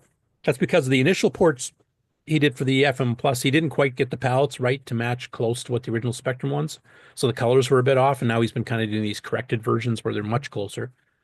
So the 4 games in this pack is Funky Fungus Reloaded World 4, Funky Fungus Reloaded Final Boss, Dan Terrific 3, and the oddest game name this week, which is Toofy's Winter Nuts.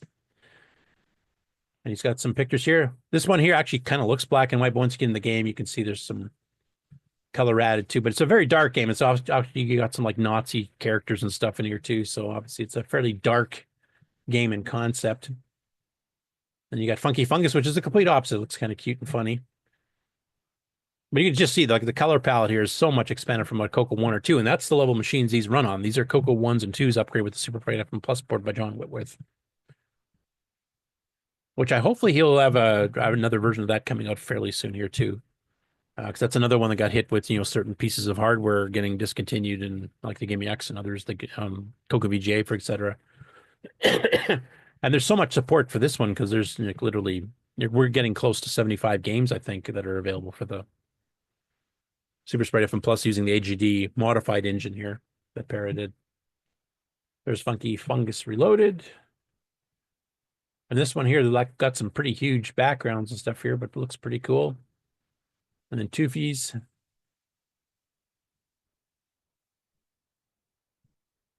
Now, some of the people here on the panel actually have the Super Sprite FM Plus board. I know Brian Weezer's got one. I think he's actually got it up running. Is anybody else? Because it'd be interesting that maybe we could, one of our game ons, if I don't have that much news that week, is maybe to get somebody to come on and kind of demo some people, especially that are newer to the community, haven't seen, when these boards originally came out. Now they're in short supply and you can't get them.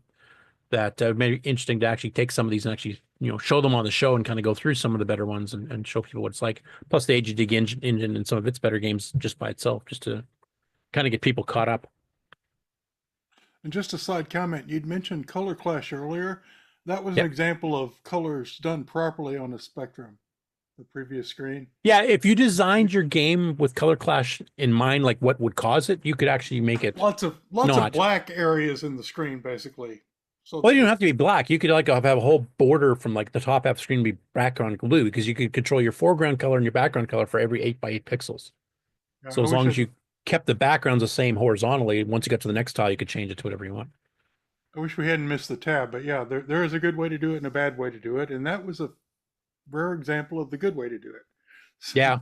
Well, some games on the Spectrum itself, I remember, because some programmers hated the color clash so much, they made their games black and white or, blue and red, or like 2 fixed colors for the whole game just to avoid that.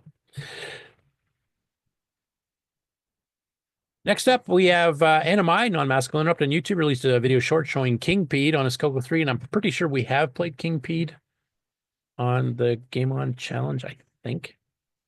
I don't know if Ken can correct me or not.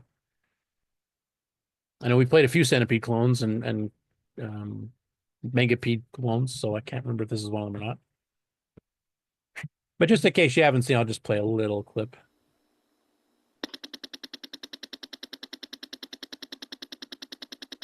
And he's playing this on his real CoCo 3, so this one has been patched for RGB colors on a CM8, because that's what he's playing it on literally. So it's basically flipped it to P mode 3, reset the palettes on the CoCo 3 to kind of give you a coarse version of artifacting. But not one of the, not a bad version of a Centipede style game on the CoCo. Doesn't look like you can move up and down.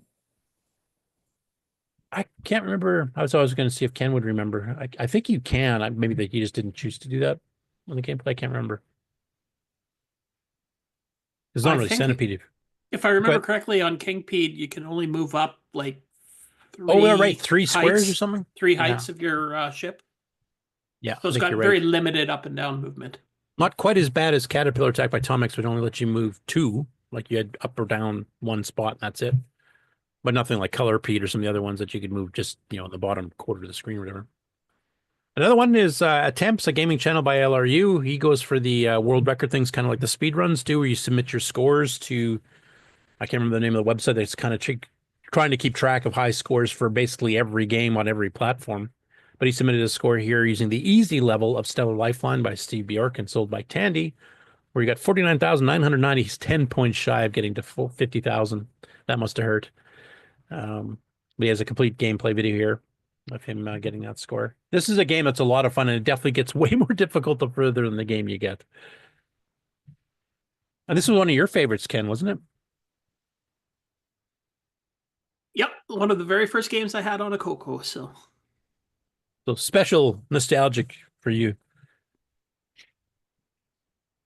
Next up, we have Expert Tech, and he released video here. He's been going through disc number 5, and this is a Spanish YouTube channel. And he's famous for playing his CoCo 2 games on a real CoCo 2, but with an amber monitor, because that's what he's got. So some of the colors look a little bit odd. But in this case, he played Ninja Warrior by Charles Forsyth, sold by the Programmers Guild. Another one we've played not too long ago on the Game On Challenge, and one of my earlier favorites for one that, basically has P mode 1 for the game, but uses semi-graphics 12 or 24 for some of the other in-between screens. Kind of a loosely based on Moon Patrol, I guess is probably the closest thing. Because you're jumping over objects and you're trying to, destroy objects like boulders and stuff. You got holes in the floor that you have to jump over, and later you get people firing arrows at you and fireballs flying at you and all kinds of stuff.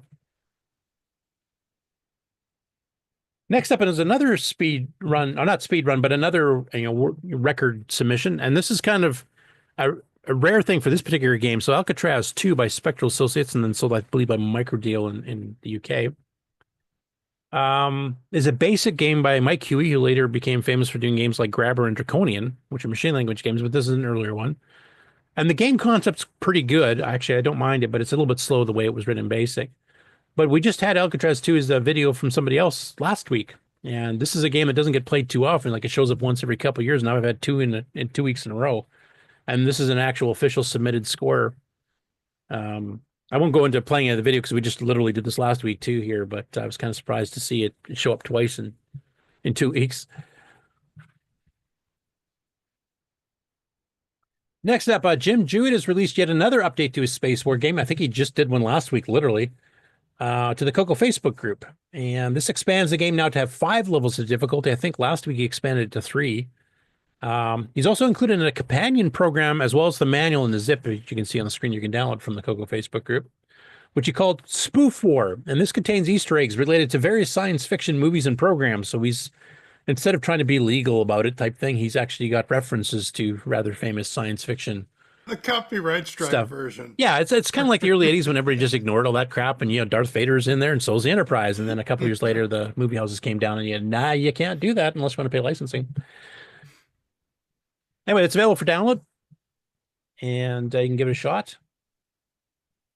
Actually, Ken, something I was thinking of, when we get some of these releases of games that have either been, kind of patched up or improved, or if it's new releases of stuff that's free downloads, like some of the basic games, Do we want to make part of the game on challenge maybe to have kind of a little bit of a playthrough of some of these so people can actually see them? Because sometimes I just show you something like this and it doesn't really tell you much about the game.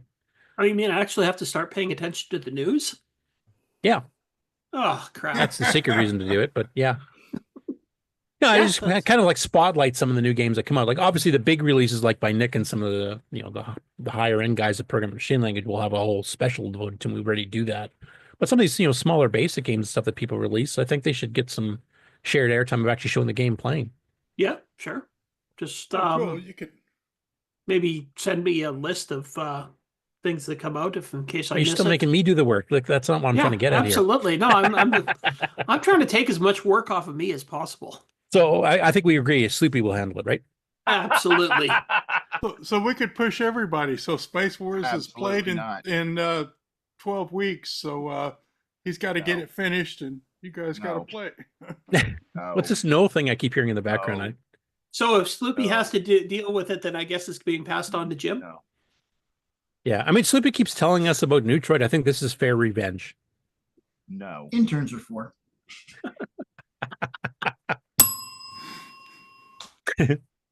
Anyway, honestly, what do you guys in the panel and on the chat think? I think it's I mean, we normally promote the big games by the big guns type thing like Nick, and we don't sometimes give, I don't think, enough credit to people that are just learning basic or found some old gem of a game, but then they improve it, even if it was written by somebody else, and then kind of display it and actually show a bit of the gameplay rather than just a dry text or a readout like this. And then, demo it, and maybe we play it a month later or something. Yeah, I mean, some of these won't be appropriate for a game on challenge per se, but maybe part of the game on challenge segment can have, here's the challenge, play this new game or this updated game by somebody that, might not normally fit the criteria. I mean, you look at some of the games I've chosen, I'm sure that a lot of these games are going to be better than those. Well, look what happened this week. Okay, no, I just thought I'd bounce it off because I think it's an idea I just kind of had recently. And, to emphasize for some of the people that program in BASIC and stuff, because some of these people just will never get to use machine language. So, or learn how to do it because it's, the brain doesn't think that way. So, there's no reason not to cover their stuff as well in a bit more detail than just saying, okay, so-and-so down, put up and download for you. And then that's all we ever hear of it. Anyway, go get that one. And speaking of updated games, so Floyd Resler, and we actually had him on for an interview because he did multiple OS9 games back in the day. And Gem Quest is one we actually played on the Game On Challenge. I think people had a lot of fun with it. Now, there was definitely some iffy parts of the game, and he wrote this back in like 1989 or 90, where the heck it was. And I decompiled it to do some changes because Nitrous 9 was running it too fast. Well, I gave Floyd the source code that I had decompiled because he's lost all of his own. He doesn't even have a CoCo anymore. He's running in emulators now, but he's actually put up some screenshots from the new Gem Quest 2. And there's a whole bunch of stuff he's adding to it here. So I'm going to zoom up some of these here. So here you see there's already some new shapes. There's this new, I guess, a door that doesn't exist in the original Gem Quest at all. So that's been added. And then he's got some new levels. Like this is not on any of the levels that we played in the original Gem Quest. This is a brand new level. It kind of almost looks like it resembles a face. So he's been adding new levels to it too, multiple levels I should add. And then he's got save slots. You can actually save a game in progress with your score, what level you're on, what your inventory was, up to 5 slots. And you'll notice in this screenshot here, he's got level 9, level 10. If I remember, the original Gem Quest only had 8 or 6. Can't remember which one, but this is already a couple levels more to explore from the original. Now, he did send me a note. He said he's pretty close to getting this ready to go. And he's sent me a list of some of the things that he's changed in this one or added from the previous one, just to kind of give you a sneak preview. And well, I'll talk about a little note at the end here. So new features, you can now climb off a ladder if a monster is at the top of it. You can shoot a monster 1 step below you. You can shoot past ladders, and currently in the original Gem Quest, your arrow stops or your weapon stops as soon as you hit the ladder. You can save a game at any point. There are 5 save slots. You can kind of see that in the screenshot we're showing right now. The timer is now used as a level end bonus instead of just killing you, which is something we complained about on some other games recently too. Added more levels, at least 2 that I know of. Fixed problems on several levels that either caused errors or floor elements to vanish. I remember Ken pointed out one of those when we were playing it on the live show. The original game, now he calls them icons. I would call them kind of like tile sprites. The original game had 50 icons, so that's stuff like the bricks and the keys and the ladders and stuff like that. The new one has 120, so there's quite a bit of graphics added to the game as well. And there are more monsters and more game elements to interact with.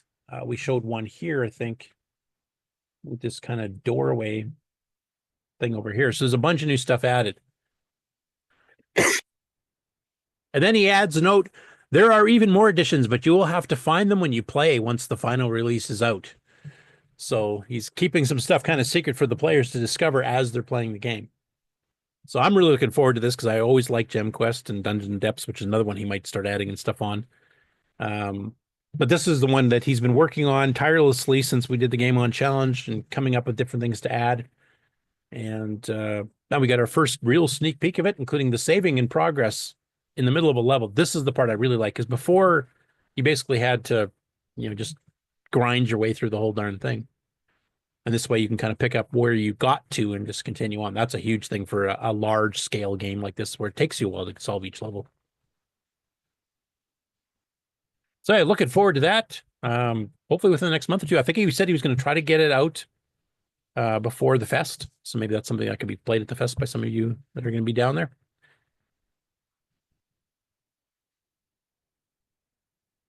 Okay. No, so next after that, I will go through the upcoming shows, and then we'll get into the regular news.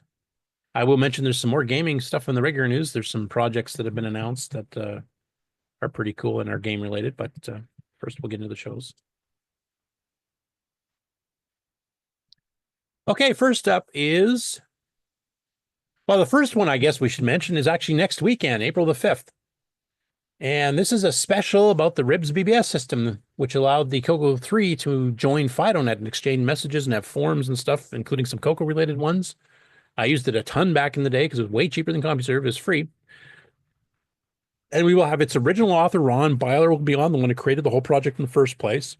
We'll have the person that took over from Ron and took it up to RIBS version 2.1, which was the final one, by Charles Chuck West. We'll have Mark Bosley on, who happens to be our main host on the show here, kind of keeps things running behind the scenes because he was actually an official beta tester for this. Any kind of a tease of what your beta testing years were like there, Mark? I found my discs. You have no recollection of any of this? Is that what I'm taking here? No. And also we'll have Terry Trapp on, and Terry will be mentioning the news here in a little bit because he's been working, like he ran one back in the day too, and he's been kind of getting back into OS 9 and RIBS, and he's actually got one online you can hit with Telnet right now, running on a real CoCo from his garage. And Henry, did you manage to get that working to kind of? Yeah, I was able to connect. That's not, so I can do that really easy for you. Okay, when I get to there, I've got a few quick screenshots to show his progress as he was going through the week, and I'll let you show what it really looks like. For a lot of people, surprisingly to me, didn't even BBS at all back in the day. So actually to see a BBS running on CoCo, and one that was linked to PCs and Macs and everything else back in the day through FidoNet. So we'll get to that. Now, given I am using my Telnet client, I'm not using a CoCo for this. No, but back then we would just use like any ANSI enabled. Yeah.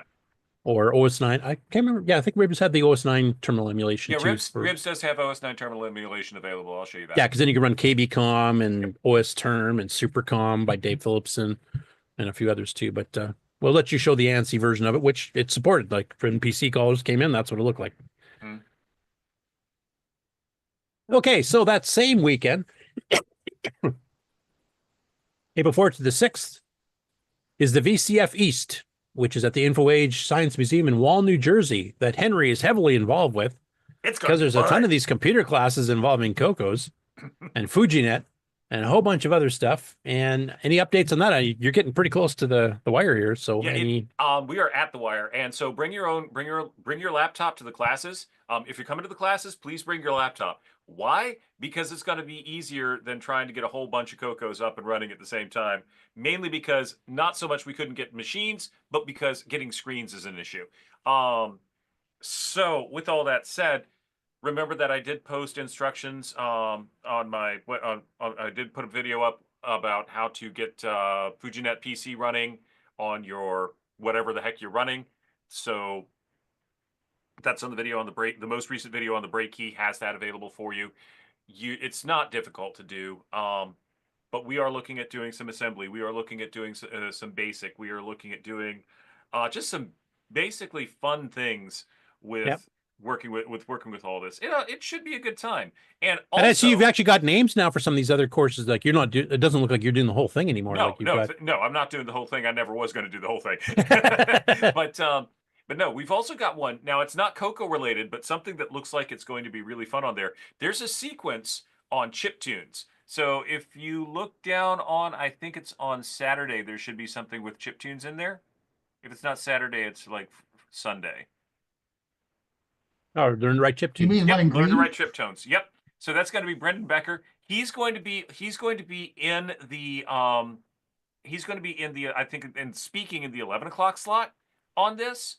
And then it's right to the left to do chip tunes in the 12 o'clock slot. And since we're doing emulation anyway, makes it easy because that way we don't have to worry about trying to do chip tunes on the CoCo, which would involve programming the DAC, which is a pain. I don't know. The mod player works pretty good.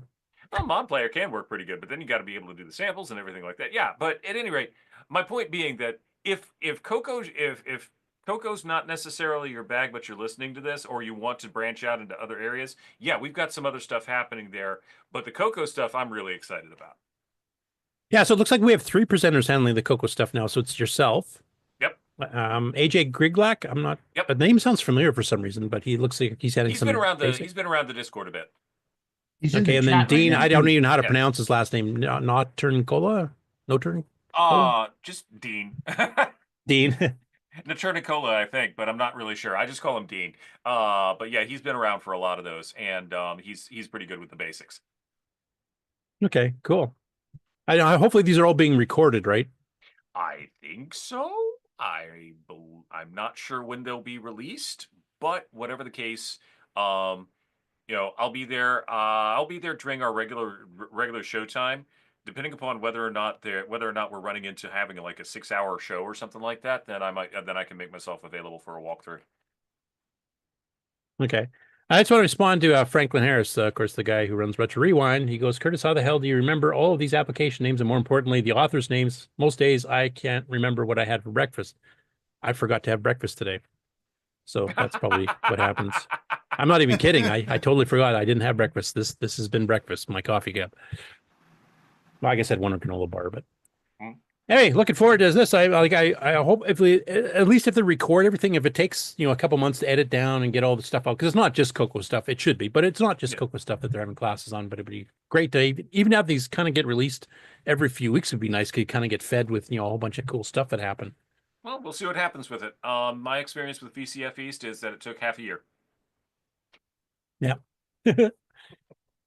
Next up after that, the Manitoba Retro Computer and Gaming Club is having their next roughly quarterly gathering at the Fort Rouge Leader Center in Winnipeg, Manitoba on April the 12th.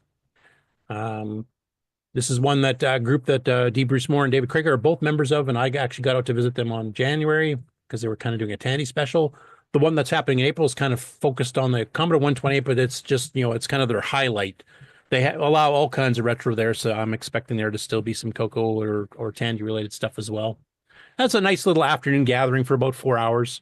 They had a guy there that was an ex-engineer that went through the history of oscilloscopes right to the modern computer-controlled ones, and with the stuff he started with back in the '60s type thing. So it was pretty interesting talk, even for a non-hardware guy like me. Next up after that is the Indy Classic Computer and Video Game Expo, which is going on April the 12th to the 13th, so basically the same weekend as the Manitoba one, at the Crown Plaza Indianapolis Airport Hotel in Indianapolis, Indiana. This is the show that has Randy Kingpede of Floppy Days podcast, as well as Antic and a few others hosting the show. And we actually interviewed him, so if you want to get some background on Randy, dig back through, I think it's probably the CoCo Talk episodes, we actually interviewed him. And he's, of course, got his, Floppy Days podcast is his own interview series where he interviews all the movers and shakers that created all the microcomputers, way back to the Altair and stuff from the early 70s. up till, I think he's in the 80s right now, but he's been interviewing a lot of people that were, kind of the engineers or the owners of the companies that sold these things back when the computer revolution for home was just starting. There's some absolutely fascinating stuff, including a lot of Tandy stuff. So there's been some interviews with some of the Tandy guys too. I can't remember if he actually had Paul Schreiber on one of his. I know he's covered some of the engineers from Tandy back in that day. He might have had Paul on there.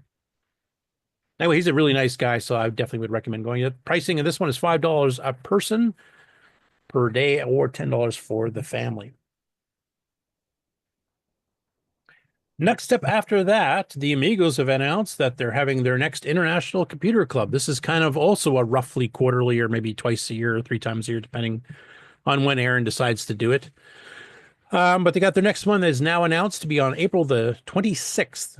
And this is an online thing where people just kind of sign in, and there's people that talk about hardware, people talk about software, people talk about collecting, stuff that's not directly computer related, but kind of on the periphery of computer stuff. Might be, say, artwork from original games or something like that. They tried to do a pretty wide gamut.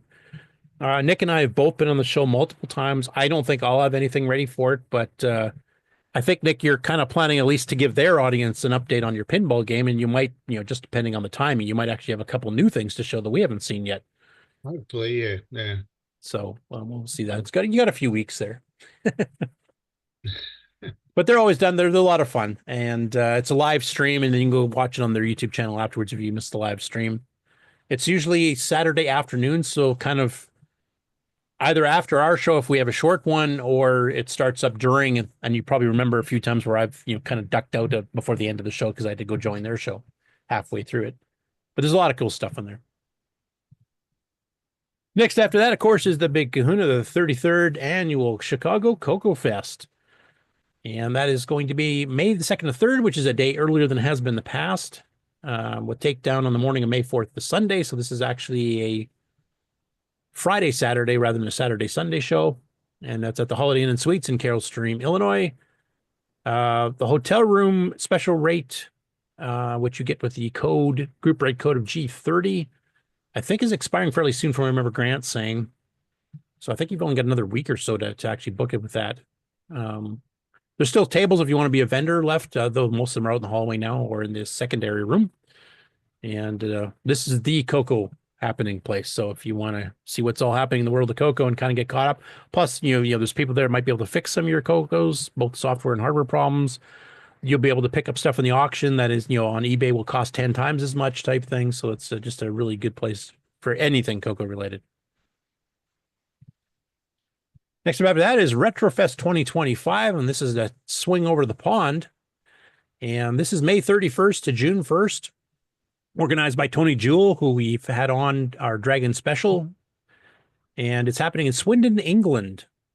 Some other Dragon people have committed to be there as well, including Richard Harding, who's kind of the archaeologist of the Dragon community and has pulled up, documentation and stuff that, nobody's ever seen before on how Dragon itself ran and Microdeal and stuff. Chris Poacher, who actually runs the Facebook page that covers Microdeal and all the stuff they did, including the Dragon, including the C64, including the Atari ST, will also be there as well. And it's held at STEAM, which is the Great Western Railway Museum. So the UK definitely have this theme with when they hold their Dragons gatherings or some of their other retro gatherings, they're in another museum. So if you go to any of this stuff here, you seem to get a 2-for-1 deal. You can get a history of engineering plus a Dragon meetup, and then you get a history of Steam Rail plus a general retro show. So it's actually, if you want to take a vacation and go to one of these, it's kind of cool that you get to get all this in one shot at the same location. Some of the VCFs do that too. I know the one in San Francisco, I believe, is at a computer museum as well, so that you kind of get the two shows in one. I think that's a great idea. Henry, I was going to ask you, I know that there is a kind of a museum thing, I guess, where VCF East is. Is that something that people can tour through, or does it kind of get taken over? Absolutely. When you go through and when you get the tickets to go to VCF East, you can tour everything that's at InfoAge. Like, it gets you into InfoAge. InfoAge has like a railroad, model railroad museum. They have their own little history of computing museum, which in and of itself is a nice little walkthrough. There's a number of other things on the site that you'll be able to walk through and look at. So yeah, they take over certain spaces, but those spaces are takeoverable anyway. Okay, they're designed that way, and you have the extra stuff still there. Cool. That's really awesome to hear. I mean, they wouldn't be able to break down these museums if they wanted to. Yeah. So if you're in the UK and you want to attend a show while waiting for the next Dragon meet up in the late fall, early winter, this is one you can go to, and there's definitely some Dragon people there. So, and also Pixel Addict magazine is one of the sponsors, and of course we've had their editorial board on our show, and they released that Tandy special, kind of the history of Tandy and Tier Sadie, not too long ago. Next up after that is VCF Southwest in Texas. This is June 20th to 22nd at the Davidson Gundai Alumni Center at the University of Texas in Dallas. And of course, Fort Worth, Dallas is where Tandy itself was headquarters. So there's a lot of Tandy people. Unfortunately, Paul is no longer with us. So if you want to meet some other people like Mark Siegel and some of the others that actually kind of pop into the show every year, and you want to meet them in person, I would do so sooner rather than later. Because we're all getting up there in age, and some of those engineers have been working at Tandy since the early 70s. So that kind of gives you how old they are now. But there's a lot of cool stuff out here. It's also the back area of where Brendan Donahue lives and a few other people that are active in the CoCo world. So the people that created the CoCo VGA and stuff will be there as well. And he usually has a vendor booth. Boise, I believe, is doing another talk, CoCo related or OS9 related or both, at the show, which he's done in several years in the past. And sometimes they have like round tables with. They've had roundtables for Tandy there, where they've had roundtables of podcasters where people like Taylor and Amy and Chronologically Gaming have appeared. So there's a lot of cool stuff happening there. And if you're into retro in general, it's a great show to go to. Next after that is the International Retro Computer Expo in 2025. That is the one that used to be called Boat Fest, which was confusing too many locals here into thinking, where are the boats? So this will be July 11th to 13th at Hurricane, West Virginia. And they've actually got a promotional video that you can click on. And then once again, you can go to our show notes, which you can get off the CoCo Discord. And it has a link to their actual place where you order the tickets for it. But then you can actually click on the video to kind of give you a bit of an overview there. And this is a ton of fun. A few of us in the panel have been to this. I've been to it multiple times. Henry's been to it. Ken Waters has been to it. Some of the Tandy people have now been to it. There's a few Tandy people that showed up with their Model 4s and stuff last year too. Definitely, I think a little bit more game oriented, but it's got hardware, it's got software, it's got all kinds of stuff. So it's a lot of fun. And the three guys that kind of run it, Brent, Aaron, and John Schaller, are just fun guys to hang out with. Period. It doesn't matter if you're into retro or not. So it's a really pleasant time. It's just a lot of fun.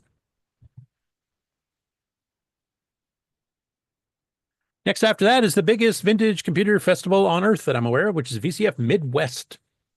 Not too far from where Rainbow used to hold Rainbow Fest in Schaumburg, Illinois. So this is September the 13th to the 14th at the Schaumburg Convention Center in Schaumburg, Illinois, which is a little bit west of Chicago proper.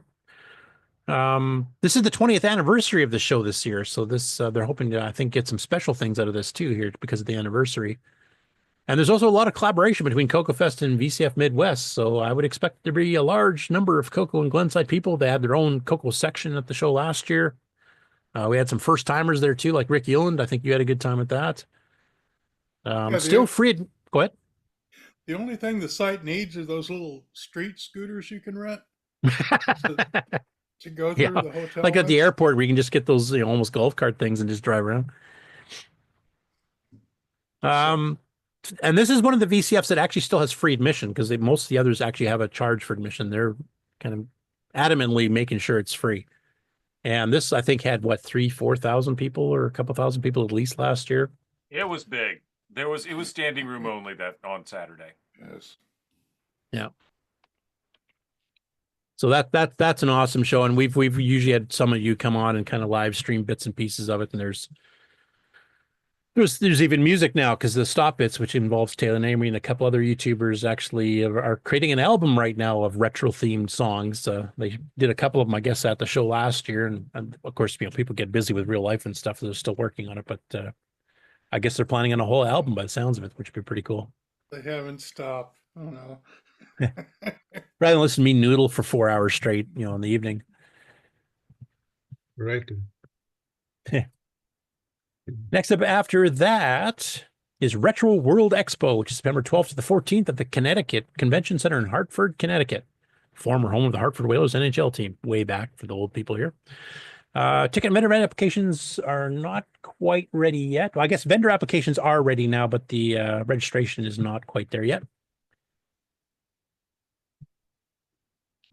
And this is a very gaming-oriented show, but also includes things like wrestling and a bunch of other things that's kind of side stuff. There's a bit more variety than most of the retro shows here. It's not just retro computers and gaming.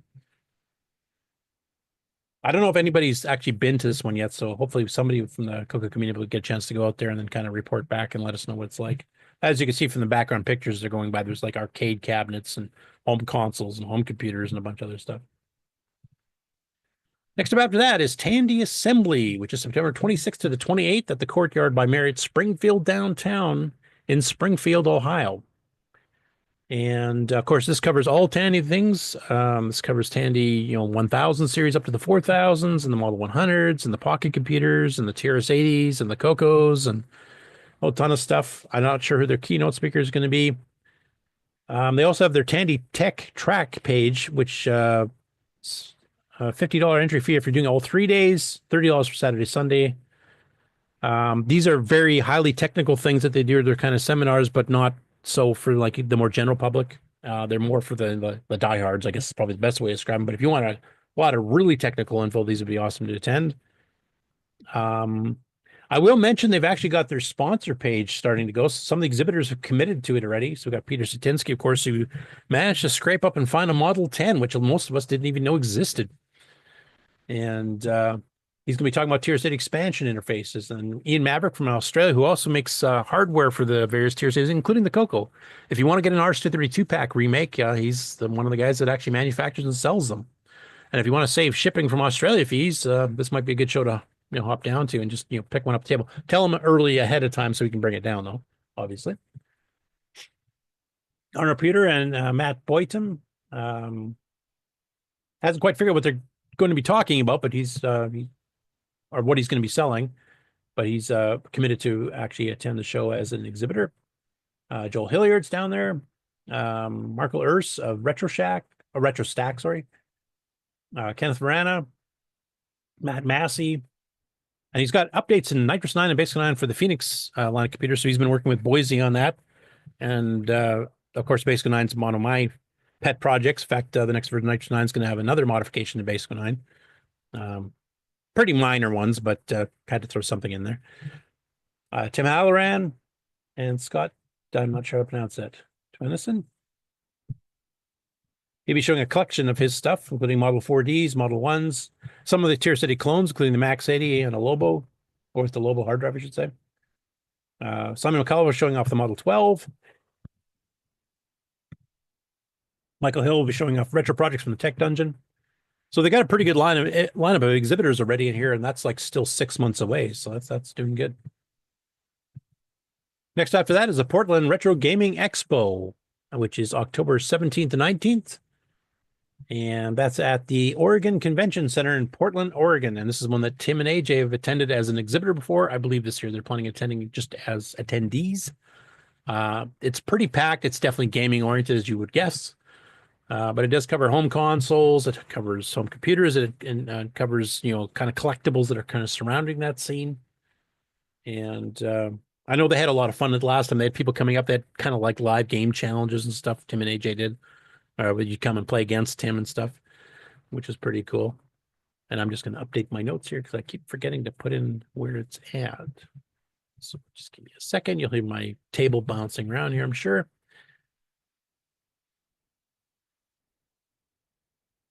And then the last one is VCF Montreal. Now, we do have some details on this one, finally.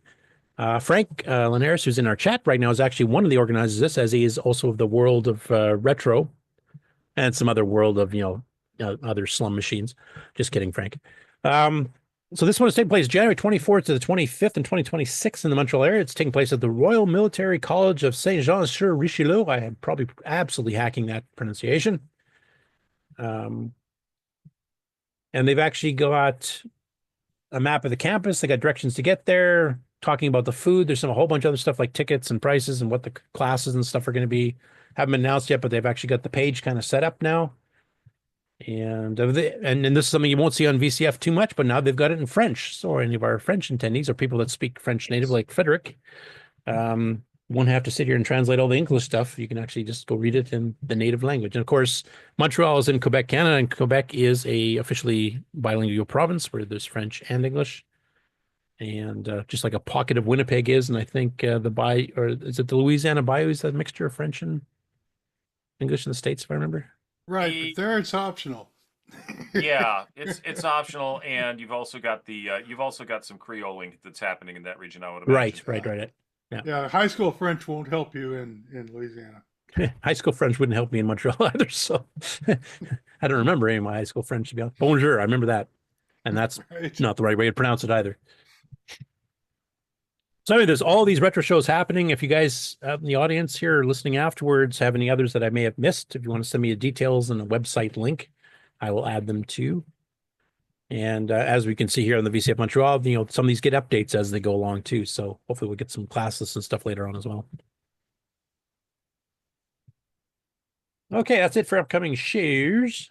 So let's get into the news. There's some pretty cool stuff in here, I must say. Some of it totally unexpected.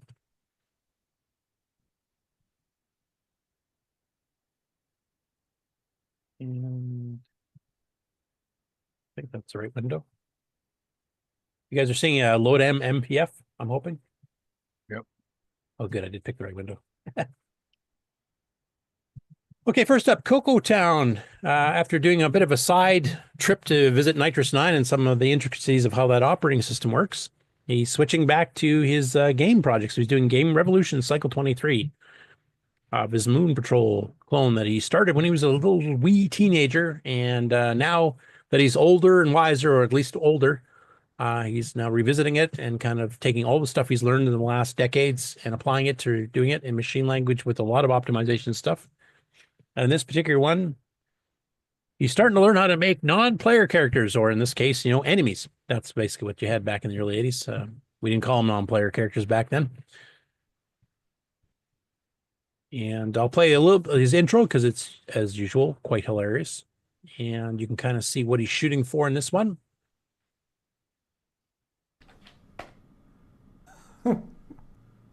If someone said, "Hey, Dave, can you make the screen do that?" I would have no idea how to do that. And yet, I did it without trying to do that. I was trying to make a game, and instead I made an incredibly dynamic, fast-moving pattern. I am amazing.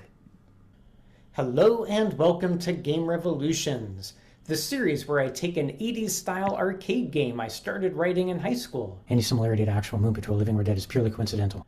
And see what I can do with it now that I'm older and wiser, and dumber and slower. If you're new to the channel, you can find playlists for the entire series in the description. I've done episodes on double buffering for smoother animation, and stack blasting for fast copying. I've done optimizations for faster scrolling, and more. Last time we added scoring, and at the end I said this. All right, well, looks like we gotta start adding some more challenge into this game. Maybe an enemy, maybe I don't need more challenge. An enemy that moves, that moves around and tries to shoot me. I think that's what we need to do next. Today we introduce the fearsome Feebla enemy. I will return to my highly sophisticated sprite engineering system, and I will get it to animate. How far will I get? Probably pretty far. These things tend to go quite smoothly for me.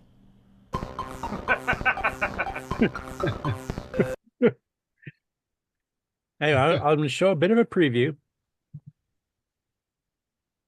I won't play it here, but here's one. Here's his Feebla, one of the characters he's adding, which will animate its legs a little bit. And here he's spreading out the data to actually incorporate into the program for the FCBs. But spoiler alert, it doesn't go quite as smoothly as he's kind of hyping up in the intro there, just to mention. But it's cool anyway, and with a great sense of humor as usual. Next up, Alan Huffman was a little bit quieter this week, but he did have one really interesting blog post. And this is responding to a CoCo Facebook group question that somebody else had posted, a person named Rob R., who was asking which two character variable names, which is the maximum number of characters you can have in a variable name in Microsoft Extend Basic for the CoCo, that are unique, and then after that, anything you add, it just ignores. You can put them in there if it's easier for you to read your code with a longer variable name, but just make sure the first 2 characters are unique. Otherwise, you'll start overwriting variables you're not expecting to.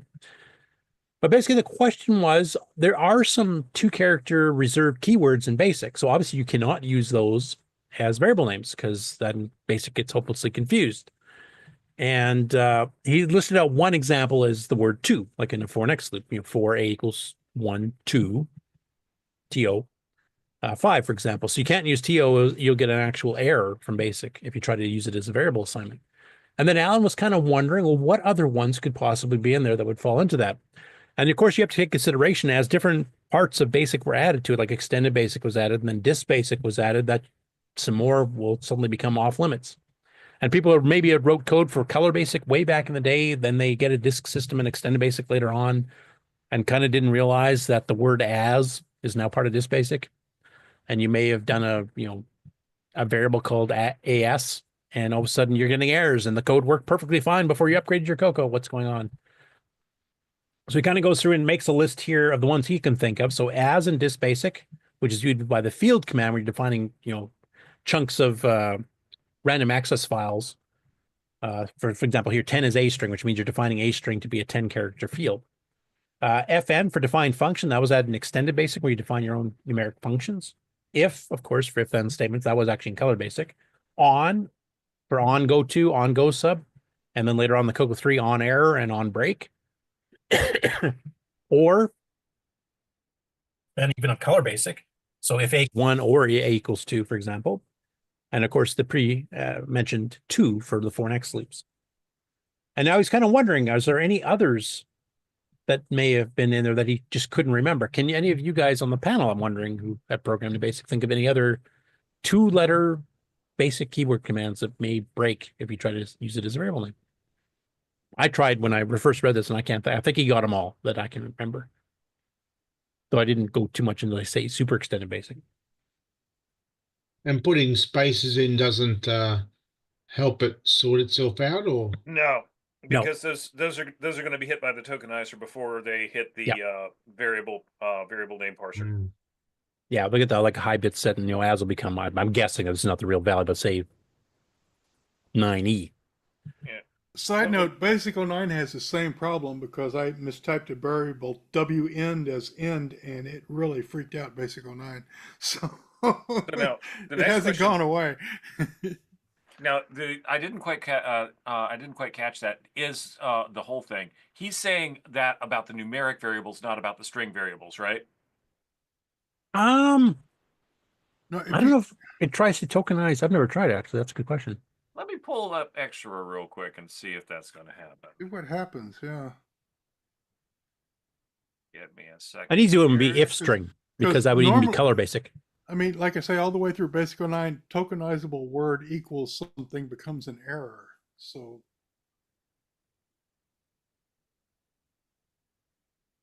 Henry's going to do a live test for us. There we go. To see, can you use a 2-character reserved keyword as a string variable versus a numeric? Or will the tokenizer interfere? Oh, it doesn't like it. It gives me a syntax error. Okay, yep. So it does the same whether it's string or a numeric then. So anyway, for any of you who've ever made a game or a program or something in regular old color BASIC, and then you upgrade it to extended or disk or a CoCo 3 with super extended, and all of a sudden you got errors that are happening that didn't happen before, that might be the problem. There you go. Something I never really thought too much about, but that's absolutely true. Okay, next up after that, Erico Monteiro has been helping out both the author of Microgames BASIC and the author of the BASIC to 6809 compilers. That's 2 different BASIC compilers.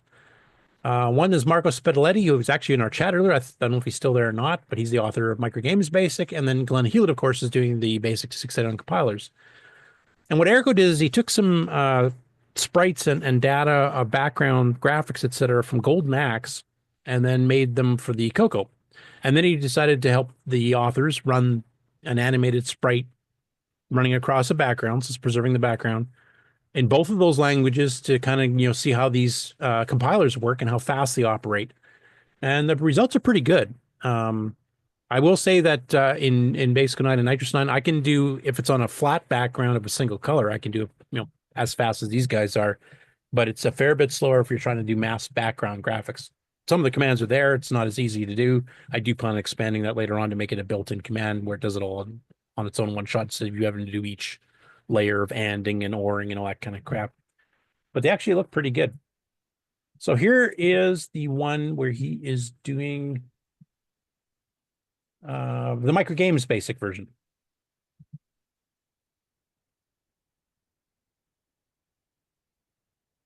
Now, the color change you just saw there is because he happened to pick it on an odd even pixel when he flipped the shape over, and it's one pixel shifted off, so the artifacts swap. If he moved it 2 pixels over or just shifted the sprite over 1 bit, it would be fine. But that's not bad. I mean, it's a pretty big sprite for, like, this is a P-Mode 4 screen we're looking at here, and it's, you know, a quarter of the height of the whole screen, and a fairly complicated background to mask it onto, but actually it runs at a pretty good clip. And remember, you're writing this in a version of BASIC. And the color part, like I said, is easily fixable. So that's using Micro Games Basic. And then we've got, and this will be running continuously because he made it as an animated GIF rather than a little mini movie. And this is Glenn Hewlett's 6809 compiler that he's working on for a basic compiler. That's a little bit faster, but I think that's because he actually has compiled sprites and stuff in his version of BASIC that you can do. These will take more memory. Whereas I think Micro Games Basic will actually take less memory, so you got a bit of a trade-off there. But then, once again, that's pretty good. That almost looks pure machine language speed to me. Just need to put a black outline around the sprite. Yeah, but that's just designing the artwork. He just literally stole these out of and then kind of transcoded the graphics over in Photoshop or something to dump it down to the CoCo's palette from whatever he grabbed it off. Could have been a BBC Micro or who knows. Anyway, it shows that the newer generation of compilers, the cross compilers from other systems to CoCo, are actually getting pretty far up there, both in terms of capability and also in terms of speed. Now, the one that Glenn's doing probably will end up faster than Marco's because Glenn's doing it specifically for the CoCo and the CoCo only. That's all it's ever supposed to do. So he can do some optimization specific to the CoCo. Marco's, on the other hand, is a cross-platform compiler and will actually make it for about 20 or 30 different systems, including Atari 8-bits, CoCo 1, 2, or 3, Commodore 64s, VIC-20s, etc. So his will run a little bit slower because it has to be a bit more generic in the coding, but it's still giving a really good speed increase from what you'd see in regular BASIC for sure, by far. So either if you plan on writing a game or a graphic program that's going to be for multiple platforms, retro platforms, then I would probably favor Micro Games Basic. And if I was writing something for the CoCo that you just need absolutely every bit of speed out of it that you possibly can, I'd probably favor Glenn's. Either that or you got to learn a similar language like Nick. This one was a big surprise to me. This was announced in the Discord this past week. So this is Jeff Noyle. Jeff Noyle is one of the 3 principals, or the 2 principals, I guess Dave Triggerson was the other one, of Oblique Triad, a software company up in Canada and Ontario back in the late 80s that published stuff for the CoCo 3 exclusively, including multiple games that they did. One of my favorites was The Seventh Link, which is an Ultima 3 or 4 style game, which filled 3 double-sided discs at least, if I remember. It might have been 4, actually. They also did, they were doing a game called Defendroid, which is supposed to be basically a clone of the arcade Defender, but then they actually had to kind of drop it, I think, due to copyright reasons. They also did Overlord, which is kind of a CoCo 3 war game. Similar in principle, I guess, to World at War that was put out by Sundog. And they also did Those Darn Marbles, which is a CoCo 3 version of Marble Madness, Marble Maze. And back then, if you guys remember RPG games from back in that day in the 80s, they were pretty simple because they were running on fairly low-end machines like Apple IIs and stuff. If you want to play Ultima or Wizardry and stuff, there wasn't a ton of, background history and stuff. We just talked about how Glenn Dahlgren in the late 80s was actually adding, pretty good background stories. That's something that's always disappointed Jeff, who, by the way, ended up working at Microsoft. But he's been kind of toiling away on this, not really telling anybody. And he's making a game he's going to call Mythwalker. And this is going to be a dual platform. It'll run on a 512K CoCo 3 with a real disk drive, or up to 4 of them if you want to load all 4 disks at one shot, and then you don't have to keep swapping them. And he's also releasing this for a Windows 10 PC, and it's using the exact same graphics and sound. So basically, this will run identically on a real PC or on a real CoCo 3.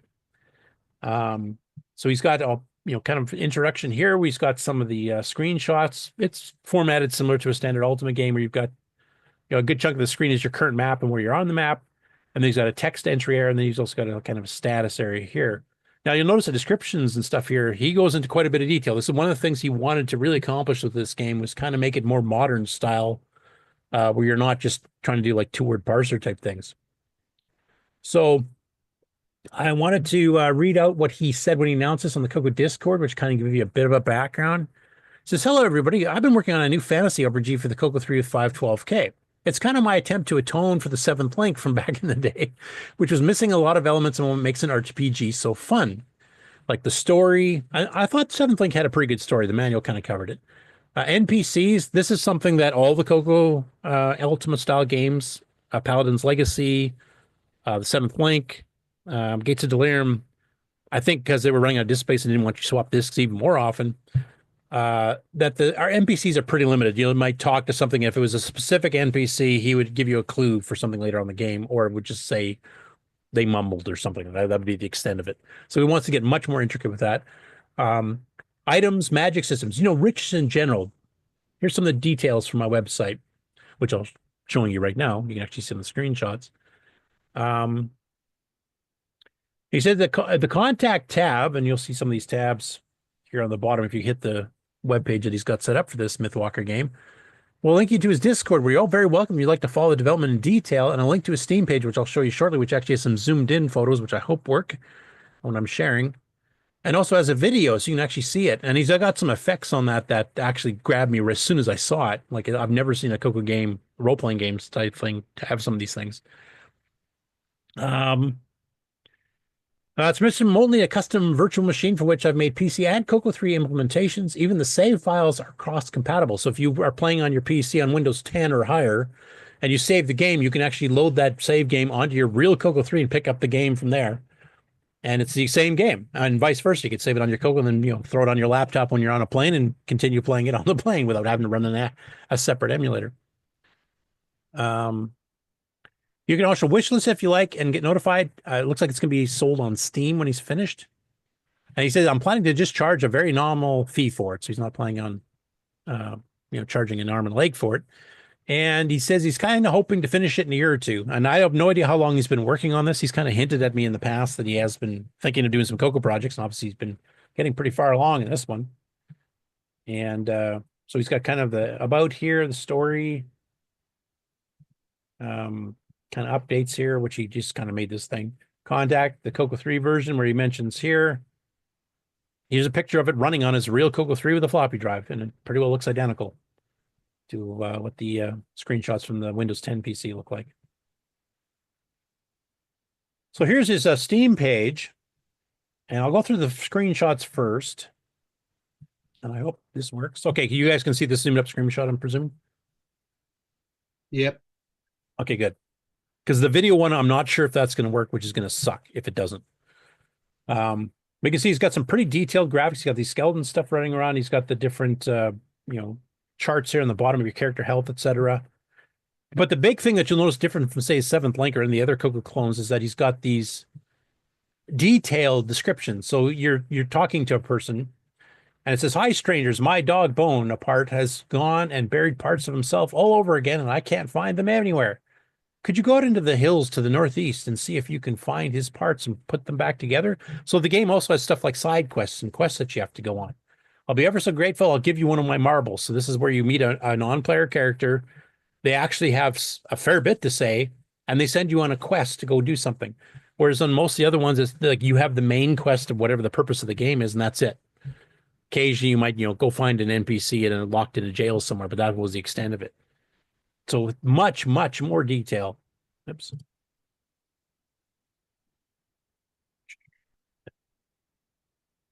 You can see another one where he's got a castle that's actually larger than a single, tile. He's, saving and loading the game in progress here. Here's the part where you're near a shore.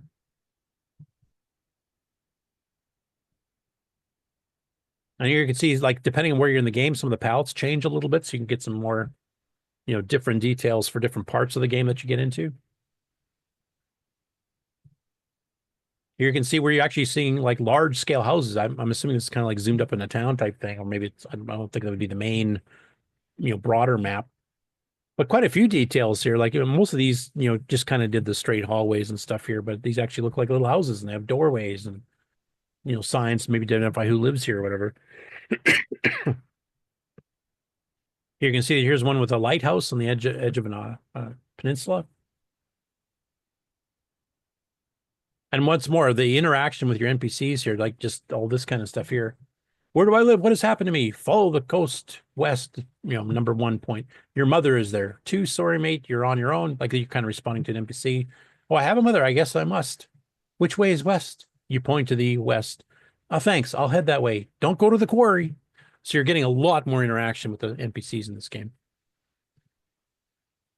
Here it looks like you're fighting a monster that's literally 4 to 6 times the size of you.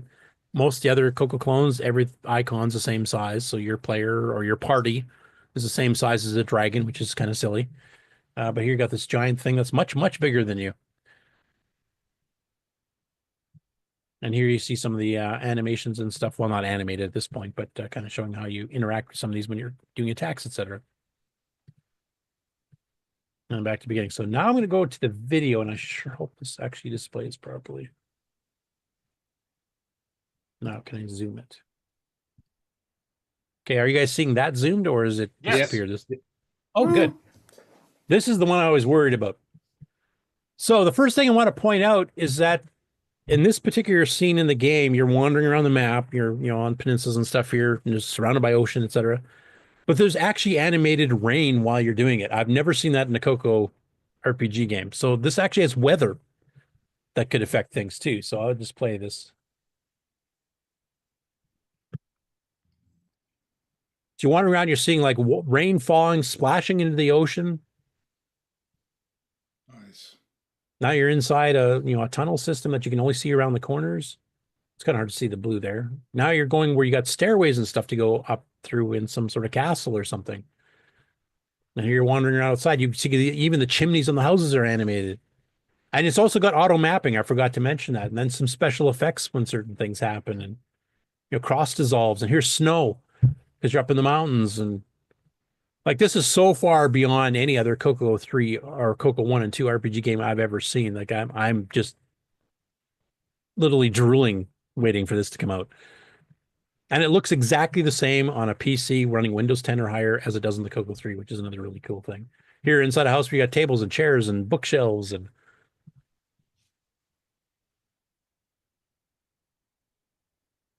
you're trying to get a boat. Here you're getting what your active quests are.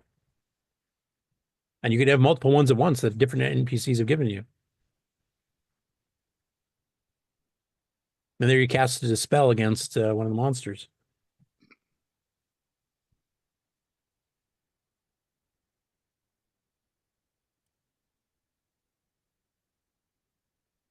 Here's a link to his direct website. So anyway, given that, I just wanted to get you guys' opinions. I know RPGs and Ultima style games aren't for everyone. Having the ability to save an auto map definitely helps, because that was one of the pains in the asses of doing the other ones, is having tons of sheets of graph paper to do all the mapping yourself. But this is one I have to say I'm really, really looking forward to. And Jeff's a decent machine language programmer in the CoCo 3 from back in the 80s, so I can imagine what he's learned since then. And the fact that it's going to fill 4 discs, at least, I'm really looking forward to this. What is your guys' opinion of this, both for those of you that maybe don't normally play RPGs and those that do? Looks awesome. I mean, this is very much a modern RPG. You've got multiple quests and things going on and reasonable decoration while you wander around in an auto map. What more are you going to do with the CoCo? Yeah, the only other thing I think that could be added to this is he needs to talk to Henry Strickland so you can make this a multiplayer, massive multiplayer style networking. game. That's networking. To the CoCo. Why not? It's Where you can meet not just NPCs, but actual other players and forum parties and stuff. That'd be pretty cool. That would be cool. Exactly. Yes, play as a group. But even without that, this looks awesome to me. Like I'm so looking forward to this. Ken, as our resident game player expert, what do you think? Assuming you're awake. I'm looking forward to this. It looks like Would be a really fun game. Right up my alley for the type of games I like. Yeah, because you were actually doing Gates of Delirium as a long play on your Twitch channel at one point, weren't you? I was. Have you just kind of given up on the game, or you just not having the time for it? Or? Well, my computer crapped out, so I wasn't able to stream on Twitch anymore. So one of these days I'll get a new computer and continue on. Okay, so you are playing Infinite. Possible.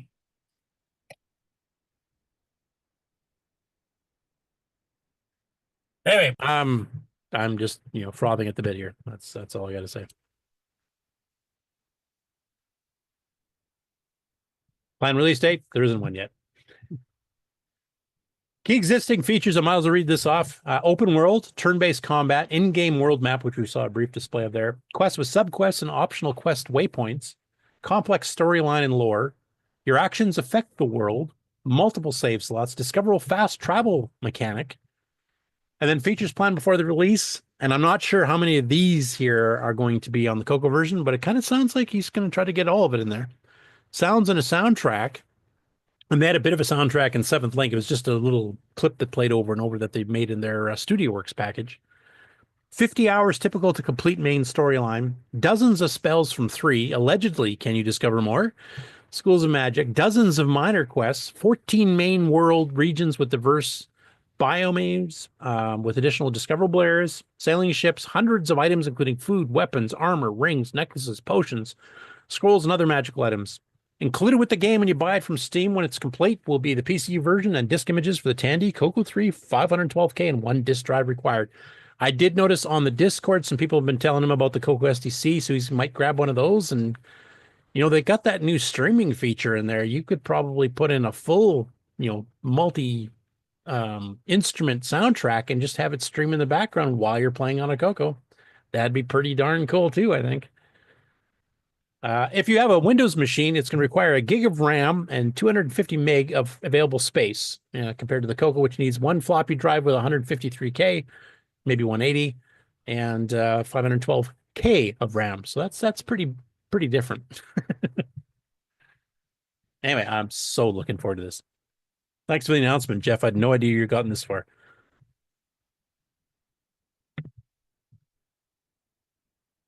Next up, we have Abraham Mahler, who posted a 13-minute video showing his turning on his $30 Facebook Marketplace CoCo 2 system that he got several years back, and he hasn't added on since. And he decided to fire up and just make sure it works. And kind of goes through a little bit of history of the CoCo, a little bit of its basic, talks about the video text cartridge and what that was used for, because it's one of the things he got when he got the Facebook Marketplace bundle.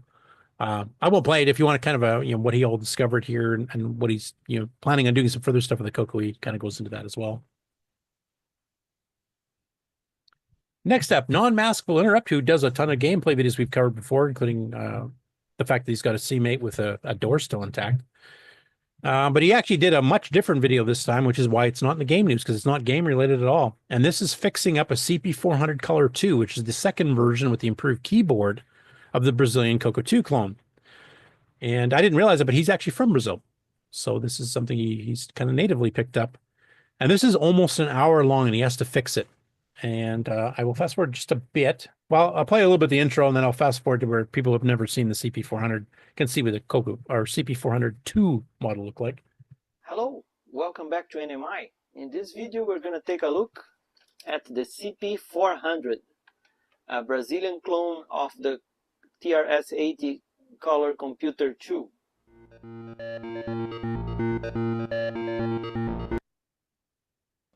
Proceed. The nice clean pictures of the inside here. Now this one's not functioning properly, and he actually spends the video fixing camera, it. Right? So you can see here, this is the the door, right? Not the trap door. This is the keyboard PCB. And here we have the circuitry. Maybe I'm gonna need to zoom in. Okay, so here we have a power supply and the main board, right? I can see here the 68. Now, I have to say here, and maybe everybody knew this and just forgot, but I was expecting like this as a CoCo clone. I thought the motherboard would be closer to the way the CoCo's is constructed, but actually this looks fairly different. in addition to the fact that, of course, the cartridge port is facing a different direction, as you can see in the middle right there. But even just layout of where the different chips are looks quite different than any of the CoCos. So it's pretty clean, I gotta admit. Yeah, there's not as many bodge wires as I'm used to seeing. Well, and they've minimized a lot of routing by the way they put it together to make it this compact. Somebody really thought about it. Yeah. It's So nice I almost feel like maybe calling it just a clone and sloughing it off type thing is maybe going too far, because it's actually, they did some of their own design work. I mean, yes, it's based on the same reference design, but it's definitely cleaned up, and the major chips are all in completely different spots to make it, I think, a cleaner design, honestly, in some ways. It's nicely engineered. I wouldn't mind having one at all. Hint, Yeah. hint. And the original CP400, I think the main difference there is that the keyboard is kind of a chiclet style, more like a CoCo 1, and this is more of a later Spectrum type style. This keyboard looks like something I'd bodge together, though, the connector thing. Individual wires and little boards. Yeah, no. Anyway, he does manage to get it to a green screen, and then he's kind of going through and figuring out. I think eventually he figures out he's got some bad RAM. I can't remember if there was anything else that ended up being wrong with it, but he does get it up and running. And nice.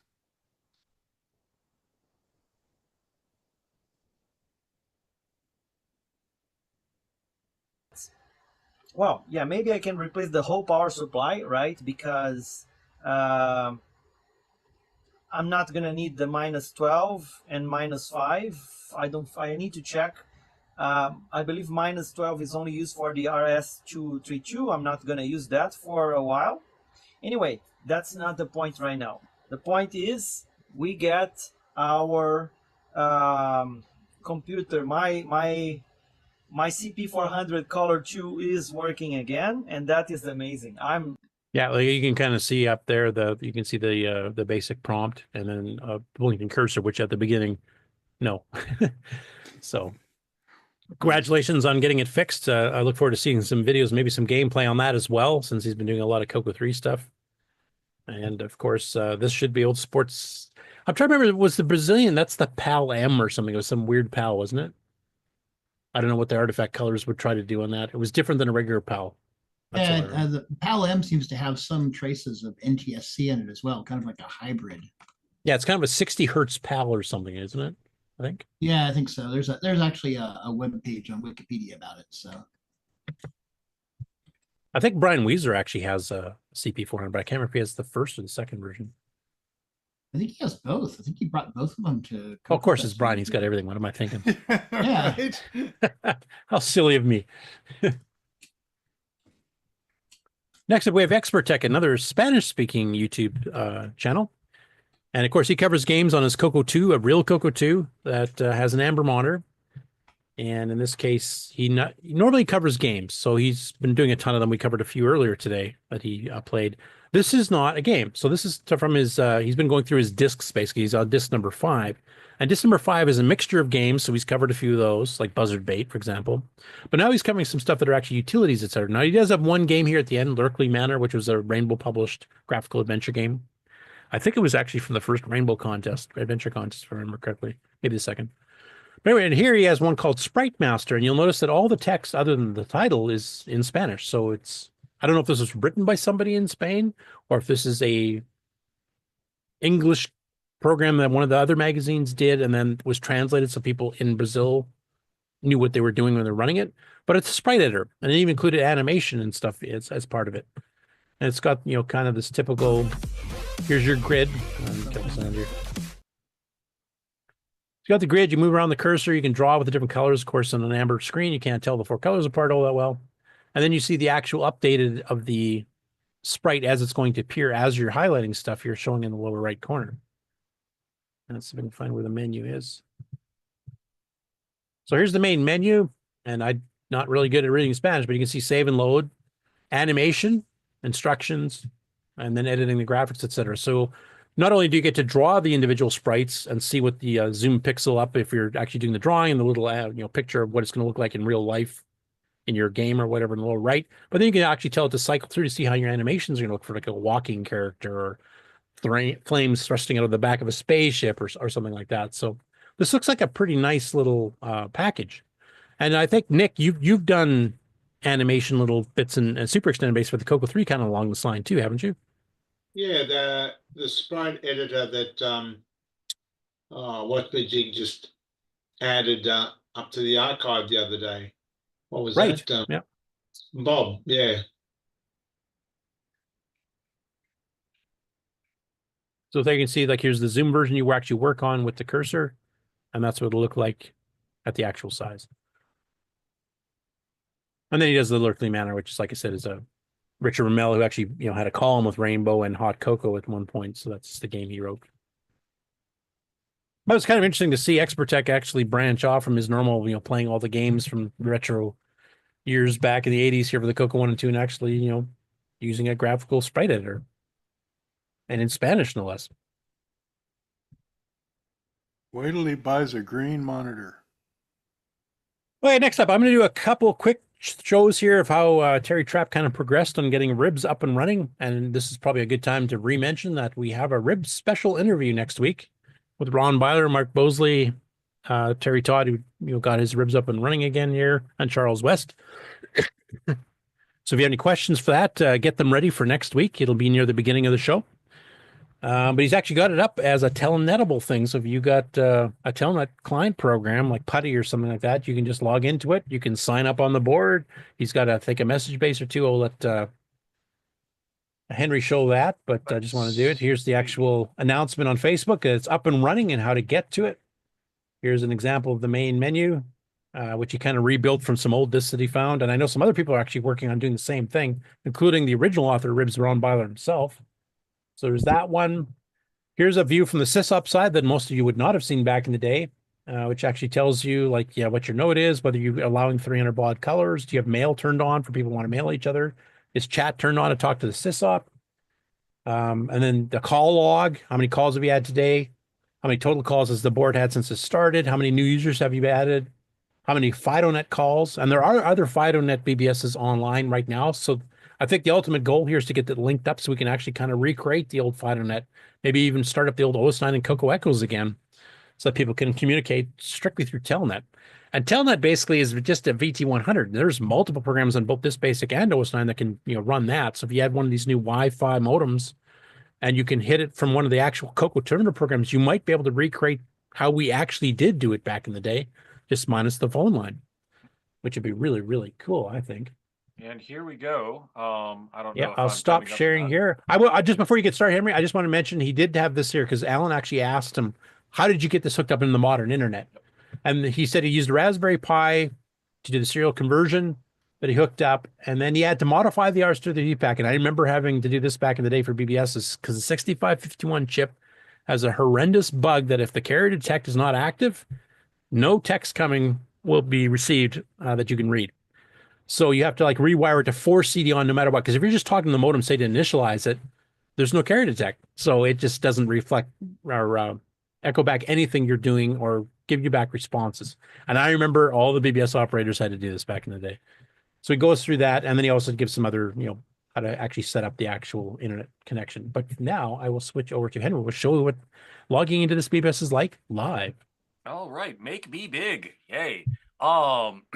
So we've got, obviously I've just got a telnet going on. This is really easy to do if you have telnet as a command line thing. Let's see.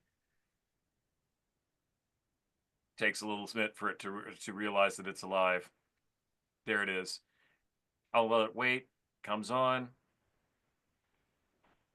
And there you're in. So let's see if I remember how I log in. All right. And if it doesn't recognize you, it'll ask you to start a new user type of a thing.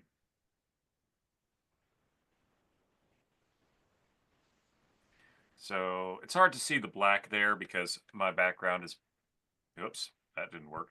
It's hard to see the black there because my background's kind of dark, but you've got E for electronic mail and I for information. If I just, where was it that we see that? If we go to your settings, the emulation toggle, upper lowercase, clear screen, password change. I think emulation toggle is what I wanted to look at. You can do OS9 level 2 codes. You can do plain ASCII text, and you can do ANSI color. So I've currently got ANSI color selected. Oh, this brings back nightmares of the early 90s.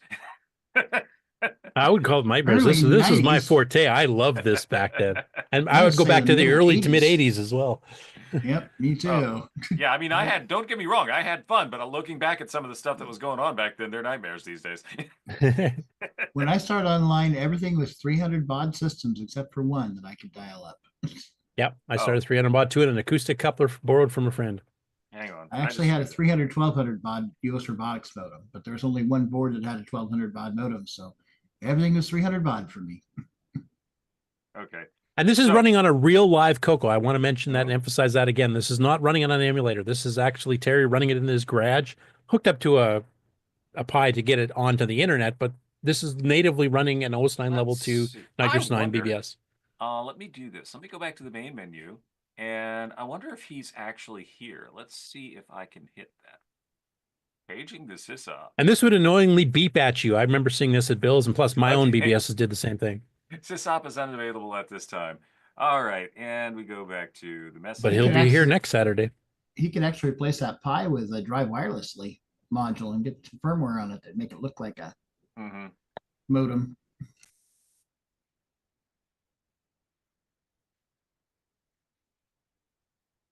And here he's composing a message. Of course, it had message boards. And the FidoNet part of it, if that's all hooked up, you actually have message boards that span between different BBSs all over the world. And the messages would gradually get passed along.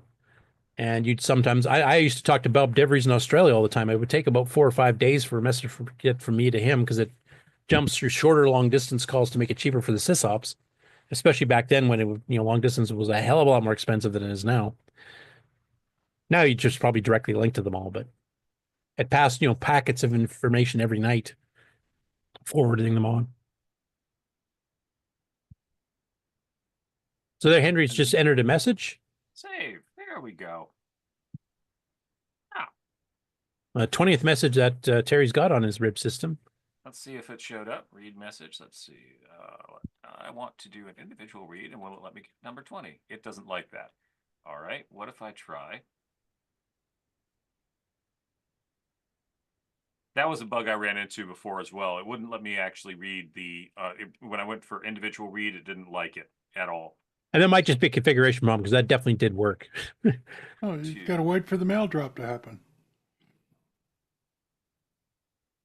No. Is that one that was for? And Control S lets you pause, if I remember. I wasn't even going to try. Oh, okay. Yeah. All right. So mine came in. There it is. So who else has been leaving messages here? I'm kind of curious. I haven't actually logged in yet. Up, we've got, let's see, guy Steve. Yep, some late 80s stuff. Cook up a Wi-Fi cartridge that's RI connected. Yeah. A lot of interesting things. I like how everybody but Alan is using like handles. That's old school. I don't think Chaucer's really Chaucer. I'm just saying. All right. Well, anything else you want me to try and break over here? Well, I don't think he's got any online games on yet, does he? No, I don't see any yet. So, and I don't think did he put his dad joke section up yet? He does have the dad joke section up. It doesn't look like there is anything in there. Dad jokes, and let's read. Can we contribute one? Let's see. I mean, if somebody wants to contribute one, I'm not a dad jokes kind of a person, so I don't want to be blamed for it. Yeah, so it looks like there's nothing there. Yeah, there's no messages there yet. So yeah, and he literally just fired this up, halfway through the week. Yes, I mean, I'm sure. And he was relearning because he hasn't done this in 30 years either. How to set up ribs, how to set up the menus, how to get the calling programs to work, etc. And there's a pretty big manual that comes with it if you download it, which we'll get into in a bit later. This actually almost makes me want to set up my 3 as a ribs thing. Node, as a ribs node. That'd be kind of fun. All right, so yeah, that's about the size of it as far as that goes, unless anybody wants to look. Oh, by the way, A for application, that's where you fill out your personal information. Yeah, applying to get on. We used to do that in the old days too, because you back then, like you do now, we have spammers and trolls. Yep. So you kind of had to let the sysup know those wouldn't be public, but you would actually kind of let them know, yeah, I'm a real person, I'm not a complete jerk, and yeah, kind of. Exactly. All right, cool. That's it then.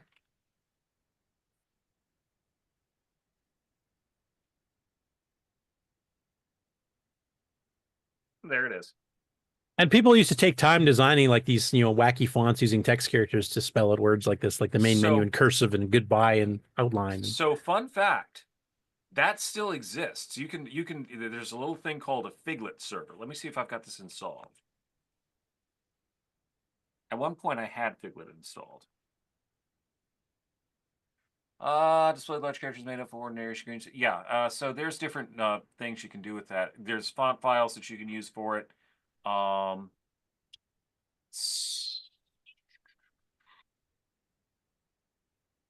me try this. Yeah, so like that's literally all you got to do is to find your font file for it. No, it creates it automatically for you. That's cool. Yep.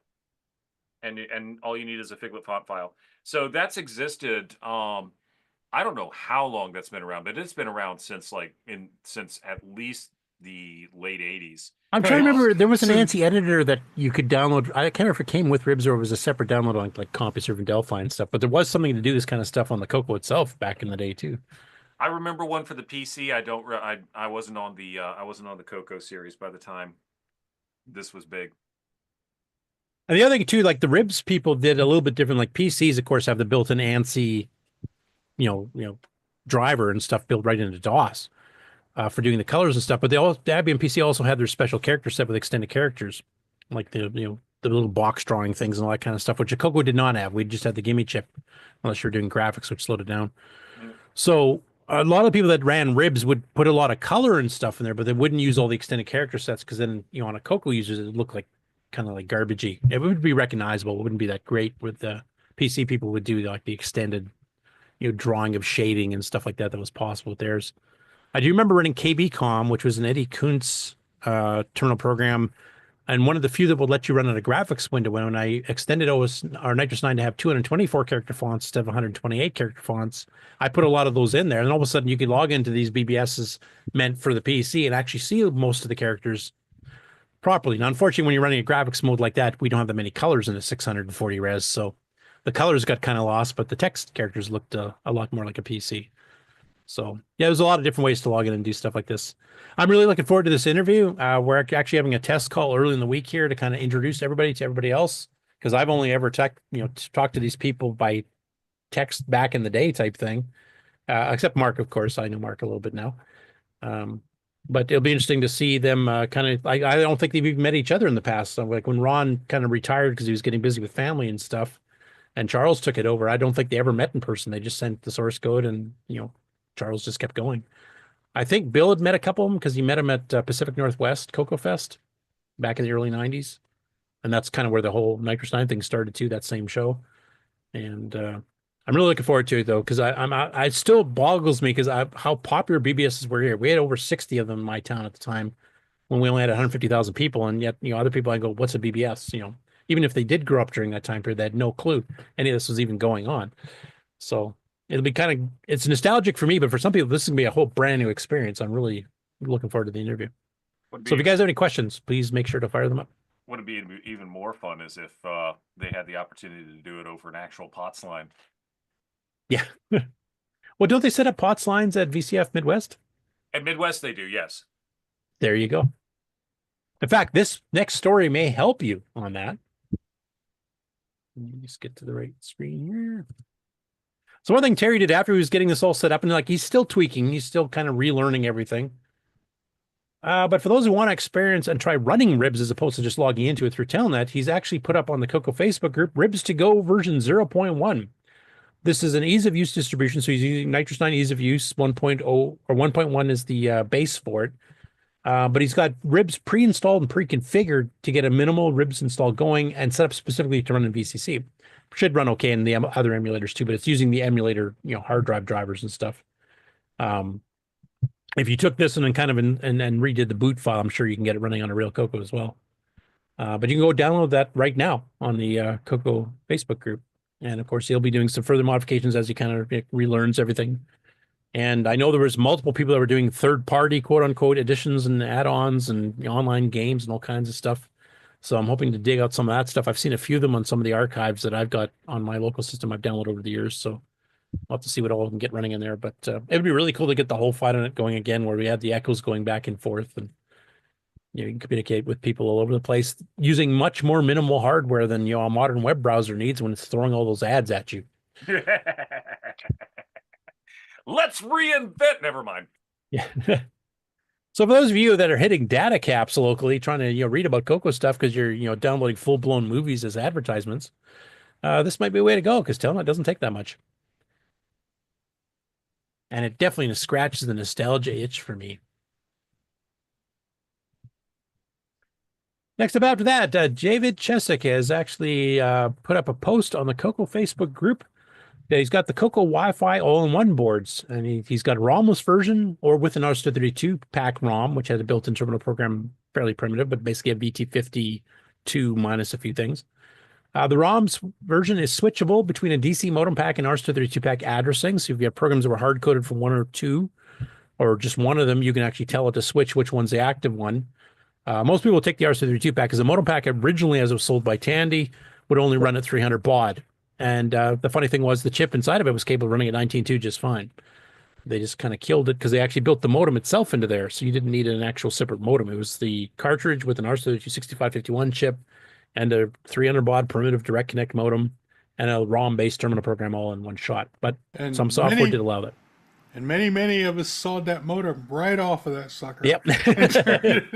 That was a popular upgrade at CoCo Fest. I remember people would just bring it. Yeah, can you make this run as an RS-232 pack at 19.2? And some people would even, the hardware guys would actually readdress it to, map the same spot as an RS-232. So all the CoCo terminal programs would work fine because a lot of them are hard-coded for that chip at that address. Yeah, the only difference is one address line. Right. Yeah, you said to cut one off or add one. I can't remember. From what remains of my pack, it looks like it was cutting a line. Yeah. So a lot of people, when they bought it, they thought they just had a 300 baud modem. That's what you're stuck with. So if you could experiment with it, but you wanted to, really, get onto modern BBSs with a whopping 1200 or 2400 baud, you had to buy a new pack and then discover, no, you don't. Yeah, I think I went up all the way through from 300 to what was the top end? I think the very end was 56K. Yeah. And then there was like a couple of variants, right, of 56K that were faster than others. Yeah, it depended on the compression algorithm because there was multiple compression algorithms they used. So, but I did the same thing. I went 300 baud acoustic coupler board, 300 baud direct connect JCAT, which I hosted my BBS on the first couple of years. Then a 1200 baud Avatex, then a Zoom modem, 2400 baud, and then I skipped to 9600 baud. And then I did a 14.4 USR robotics. And I think a 33.6, I skipped the 28.8, and then the 56K I never had in the CoCo that was on. I think sometimes you can get a 14.4 and a 33.6 together, or in this you can switch. Yeah, I do remember that. Plus, a lot of these were fax modems. I never used the fax part on the CoCo either. But yeah, I like having a standard 6551 or even the 6552 on my TC9 wasn't quite fast enough to warrant, a 33.6 or a 56K modem. Now, if you had one of, say, Rick Euland's Fast 232, which had the 16550 buffered chip, that could keep up at 56. In fact, on the CoCo 3 with some tweaking, you could actually get it running at 115 too, and actually running it close to that speed because it would, give you one interrupt every 12, 14 characters rather than just every single one bogging the system down. Right, Rick? The thing we ran into is 56K is kind of a misnomer because you could only get that from a modem that the phone company hosted for a big ISP. Yeah, I think it was 53K. Matt was the absolute max on a regular. Well, you were sort of 33.6 all the time. Yeah. For a CoCo. Hey, wait a minute. Do you guys remember two modems? You could hook two modems up to your computer. The two you sync together to get 112 or what the heck it was. Yeah. You like channel. Like I had a couple extra phone lines to throw into that. No, but well, and modems were expensive, so. Yeah. So what was the max speed you ever got it reliably running at? Because I would have thought 115.2 would have handled a 56K or a 33.6 or Rick. Oh, direct connections are great. It's just the actual modems themselves. didn't really. A 56K modem never did 56K except receiving from a very special sender. Oh, okay. I wonder if we had better quality phone lines up here, because when I got my 56K and I was running on my Mac, but I was regularly getting 48. Well, right, but who were you connecting to? Local BBSs all over town. Really? Yeah. Okay, maybe. I never got over 48, and that wasn't all the time. Usually it downgraded to 42 or 666 or what the heck it was. Okay, well, yeah, maybe it. But 48 was really, semi-reliable. But officially, you couldn't get anywhere near 56K. No, the max I ever saw was 53, and that was, I think there was one BBS I could get accomplished that they were pretty close to me. You know what disappointment is? Having your computer run a download, then you wake up in the morning to see if it's there. And disconnected? Yeah. Or aired out. Right. And you still spent the long distance bill, like you were on there for 2 hours downloading some huge thing. You got your, paying 50 cents a minute or something, and then all of a sudden, it didn't work. And it ended like, it aborted 3/4 of the way through or something stupid. So yeah, now you have to do it again. Right, and there's no such thing as picking up in the middle. You started back at the beginning.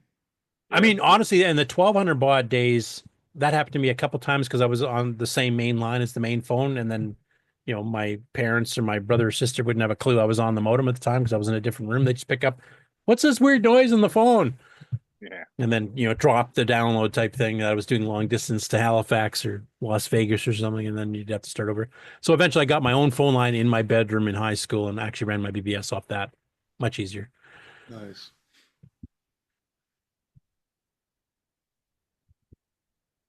Next up after that, we have an update from David Collins. Now, David Collins is one of the multitude of people that have been doing these single board computers. And he's doing a 609 based one that runs at 3 megahertz as the default, but he's been adding some features to it, which he kind of goes through here. And his is called the HB63C09M project. Now, he's making some changes to the firmware and stuff here to get it ready for the Flex operating system. So he's implemented a SysTick timer, which has a default value of 100 hertz, so 10 milliseconds. Generates an IRQ low pulse every 10 milliseconds. Register facilities to identify and clear the interrupt, and you can also add a adjust delay of 1 to 255 milliseconds. And the big thing to get it running in Flex says sector size toggling. It's not hard-coded for one particular sector size. So he's got 256 or 512, and of course PC's standardized at 512, CoCo standardized 256. I think if I remember, the earliest versions of Flex actually did 128 and a 256. And the first sector had to be, I think, 128 back in the early days. And that was kind of the common one where a drive would read it and then go, that particular sector, 128 bytes, would have some constants that would tell you, is the disk that this is part of capable of running 256 byte sectors and give you more storage, or is it only capable of 128? And whether it's single density or double density, et cetera. It would read that sector, and then it would tell you, or tell the host computer, can you handle reading this disk or not, without actually just crapping out with a weird error. And it would be able to tell you, nah, your machine's only got 128 byte sectors, and the rest of this disk is 256 bytes or whatever. So he's kind of doing the same thing here at 256 and 512. So in preparation, Flex, the sector size can be changed on the fly. Locked implementation prevents accidental toggle. And the firmware is now ready to begin the build to the Flex environment, progress of which is steadily going. So he's already working on this. So he's hoping to get Flex running at 3 megahertz on a 63C09. And hopefully these guys have the source code for Flex, because I'd love to see how fast Flex can run if he actually wrote it 609 native. Because we've seen what Nitrous 9 could do between the two different speeds. So he said he's also making... Go ahead. Yeah, so back in the day, single board computers were computers that would fit on a bus, right? Isn't that where they got the name? Not necessarily. Well, no, a single board computer means everything. I.O. and everything else is just a single board. Isn't that what a CoCo is? Yeah. Well, yeah, but it was big, and now they're just little postcards. Yeah, now they're small. That was the big deal back when, Well, okay, so you threw a computer on a card on your bus, and then you can access it and do stuff with it. Well, I think what's deferring it here is you're comparing, like, say, an IBM PC, where you had a main board for the computer, but then you have all these slots for all the different things. I want a serial port, I want a parallel port, I want a graphics card, like all that's these extra cards. A single board means all that's on the same card. Well, and it's by itself. It doesn't need anything else. So what I'm asking is, when did the name of that come out? Wasn't it back then when they had like 286s that you could stick on a... Well, now it's interesting because I have a Data General Eclipse. The original Eclipse was a big rack system like the Nova. It stood 8 foot tall and looked like a refrigerator. This is the Eclipse 2. It's a single board computer. The board is 3 foot by 2 foot. So it's a big single board, but it's a single board computer, and it just fits in a small box. It's small. It sits on the end of your desk. I don't remember what they called it at the time, but they've existed for a while now. Okay. Yeah, and they kept bouncing back and forth. Like a lot of the home computers, as opposed to the hobbyist computers, were single board back in the late 70s, early 80s. Whereas, you know, stuff like Altairs and Apple IIs and stuff had the slot system for, you know, adding all your peripherals on there as opposed to having them built in. The Altair and the other systems, like I have a North Star Horizon. You know, it's a backplane, S100 backplane, and so there's a CPU card, and there's a RAM card, and there's the Altair invented the S100. That's their bus. That's true. Yeah. So wasn't there also an S50 bus at one time too? That's Motorola. That's Motorola. Oh, right. 6800. Okay, little learning class there. Sorry, thank you. Yep. No, we need rabbit holes. No, yeah. What would our show be without them? Shorter. Don't scare me like that, Ron. So one last thing he said here is also making strides with getting the build environment set up to port cubics. The issue there with cubics is the non-standard memory map would require the code to be recompiled, and I'm having an issue building the sources, even reading Dave Dunfield's extensive documentation using his tools. I'm certain it's just a case of getting the right tools in place to build a source. So I'm not familiar with cubics except being a Qbert clone on the CoCo. For you guys that kind of delve into these single board areas, what is cubics? Is that a development environment, a language, spec, or what is that? Anybody know? The Marks or Henrys of the world, maybe? Kind of delve into stuff? No? Okay, I have no idea what it is either. Anyway, it's pretty cool. They're actually going to get a modern machine running Flex and at 3 megahertz instead of 1. You know, I think I tripped over this recently. I think Cubics is a dedicated 6809 operating system. It was built by an embedded guy from Canada, Dave something. I think I posted about it on our Discord recently. No. Okay. Well, it's Dave Dunfield. It says here is the author. So. Yeah, Dave Dunfield. Yeah, if you look back, I posted a couple months ago about that. He basically retired medical reasons, and he put like all his proprietary stuff up, including his 6809 operating system called Cubics, as I recall. Okay, so it's an actual OS then. Yeah, something he wrote for embedded stuff. Okay, so actually that means the author of this one here of the single board computer is actually trying to port both Flex and Cubics over. Hopefully it goes to OS9 level 1 or 2 as well. Yeah, I posted on December 31st, 24, RS-DOS Desk Extended Color Basic. I was looking around the Fusic GitHub and I found Micro-C that was developed by David Dunfield. Anyway, he has this OS for the 6809 called Cubics. It has a whole source cool. code. I didn't realize that. By the way, 60 and it says you waited ages for a bus and then 100 come along at once.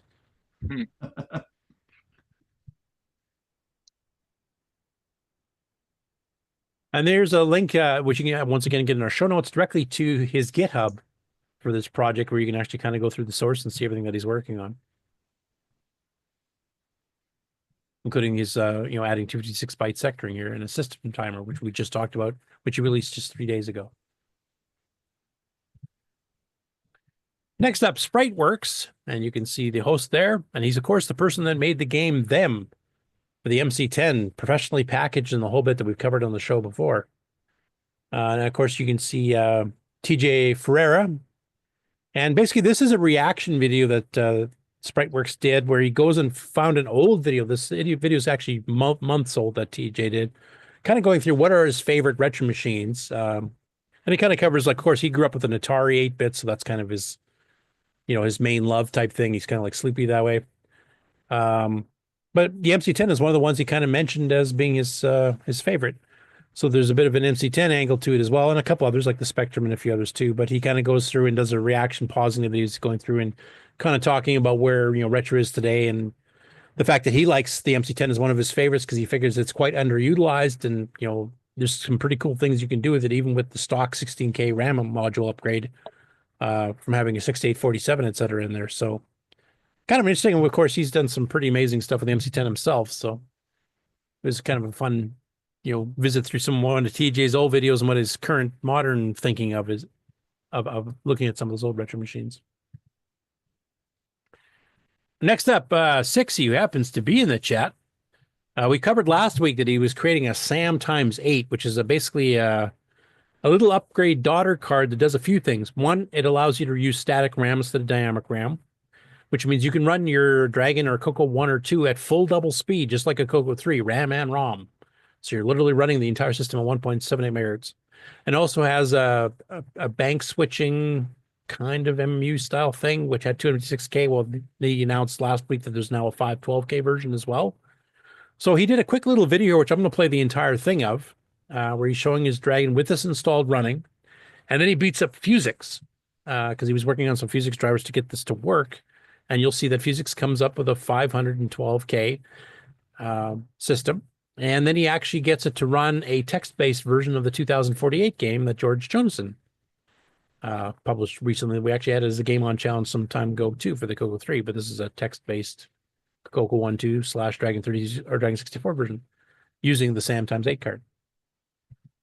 My Dragon, the SAM X8, CoCo SDC,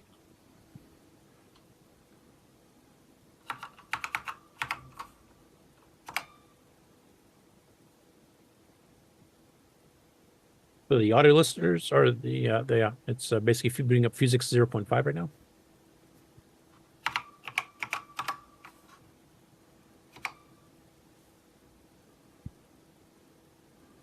Now he's mounting Sounds root like directory. a game keyboard. Yeah. Well, it's like a Mark Data products keyboard. That's basically the same one. Now he's fully into Fusix 0.5 as logging in his root.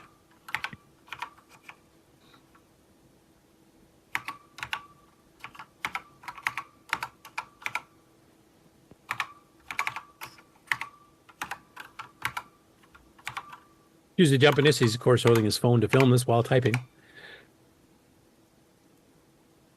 But here's a text-based version of the 2048 game. But he's playing under Fusix with 512K and a Dragon 64. How many columns is that screen? 2. Sorry? Standard P mode 4. Yeah, but how many characters across is he doing on Oh, that? the screen dimensions, you mean? This is basically a graphic font on a P mode 4 screen. He's running a 32 by 24. By 24, okay. So he's giving you half as many more characters vertically as a standard VDG hardware text screen would do. Yeah. 768 characters on the screen at once, I guess, and with true upper lower case. I don't know if he has extended character sets in this. I'm not sure what Fusix comes with, but it's one of those pre-bolded fonts, so it's quite easy to read. Yeah, no, I was just thinking it was quite a clear screen without it being just the old 32 by 16. Yep. Like I know if the Flex OPAC and some OS9 drivers also use the 32 by 24 because it means it's an even byte wide, so you can just store stuff on the screen instead of having to mask it on and shift and all that crap. So it's pretty quick. And running at 1.78 megahertz in particular, it's quite quick. I mean, like if you watch the main Fusix boot, let's see where the main. I mean, obviously it's doing stuff in the background too, but it actually loads and draws quite quick. Like that was the equivalent of filling an entire regular VDG text screen in one shot. It took under a second. So, and that's writing 6K of graphics memory.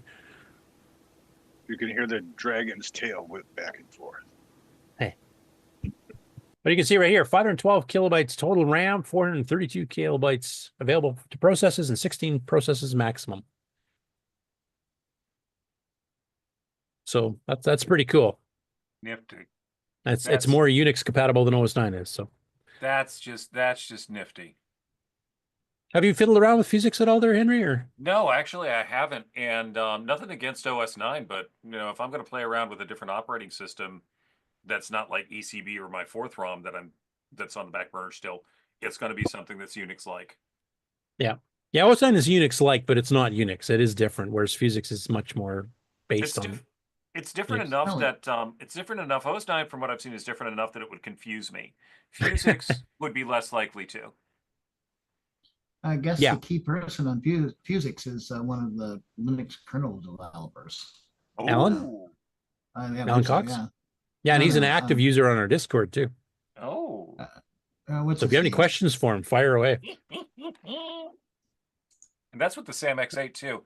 I got to find out if the SAM X8 will fit onto a Tang Nano. It should. I mean, 64K on a Dragon Tano. So No. If the SAM X8 is an FPGA thing, so I got to find out. I want to find out if the SAM X8, the code for the SAM X8, will fit on a Tang Nano. Oh, okay. Sorry. Yeah. Because I've already got a. Well, that you can ask Sixy, Kieran. Of course, he's obviously in our Discord too. He might still be hanging out. I don't know. He said in the chat. He said the only reason he's on right now is because daylight savings in the UK hasn't kicked in yet. Ah! I think it's tonight actually. No, it won't fit. Okay, got it. It won't fit. All right, cool. That's all I needed to know. But yeah, you people that are like the hardcore Unix users, Fusix is definitely something. If you haven't fiddled with it on a CoCo or Dragon, you probably should. There's even a CoCo 3 version of Fusix too, if I remember correctly. Yeah, there is a CoCo 3 version. Brett Gordon had a hand in that. And he told me one very, very important thing. Make sure, unlike OS9, when you get ready to quit, that you do a shutdown. Yep. Otherwise, it will scramble your tables. Yep. And it takes frickin' forever to recover the inodes when you reboot. Oh, gee. Does it have an F-Sync? I don't know if it has F-Sync. I know it has shutdown. I know. I remember being on a machine where I did not have authorization to shut it down.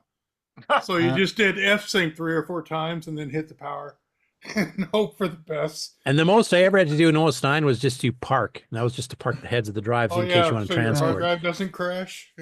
Yeah, the head doesn't crash. Yeah, all I know is if you mess it up, sometimes it's easier just to erase your Fusix virtual hard drive partition and just put a new one on.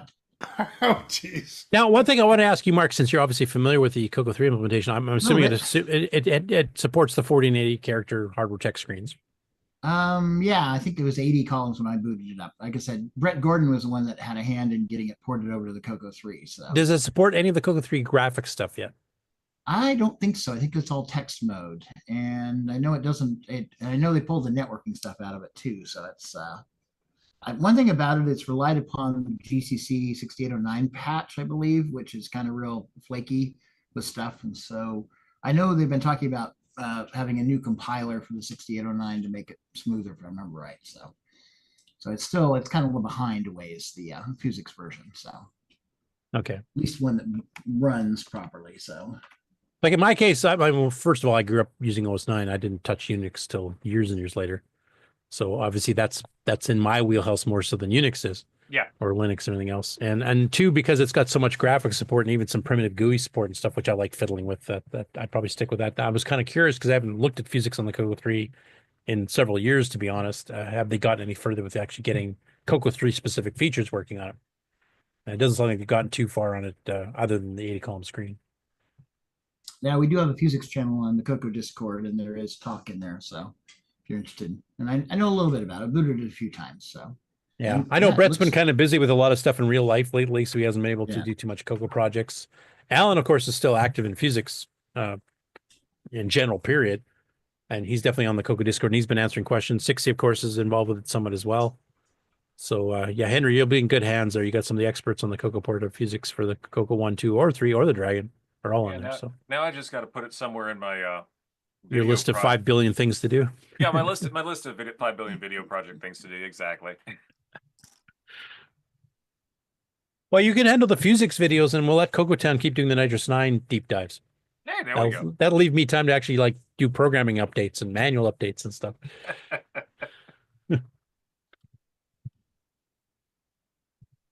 And now,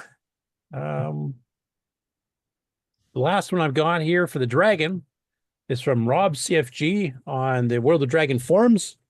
And he's created quite a few utilities. We've covered quite a few of them before, including this one. And this is a Dragon DOS utility for going through disk images for the Dragon DOS. And he's added the feature now that you can actually dump parts of the disk directly as semi-graphics images if that's what they're supposed to be, which can include loading title screens. Sometimes people embed actual graphics, in a machine language program for a screen or whatever. And that's what actually this is showing here. So here's an actual screen that was saved on disk as a file, and he's just viewing it as a raw, disk image and seeing the actual graphics. And here's a half screen one that would have been used as an animation in some other game. I think it was an educational game. I think I've ever seen that one before. But now you have a utility that can go through an actual disk image and actually just, pluck the graphics right out of disk sectors and actually display them as semi-graphics. So that should work on a CoCo 2 as long as the disk calls and stuff are kind of ported over. So, and I'm trying to remember, I think Paul Shoemaker had done something similar on one of his disk editors. Nick, do you remember if that was the case? Is Nick still here?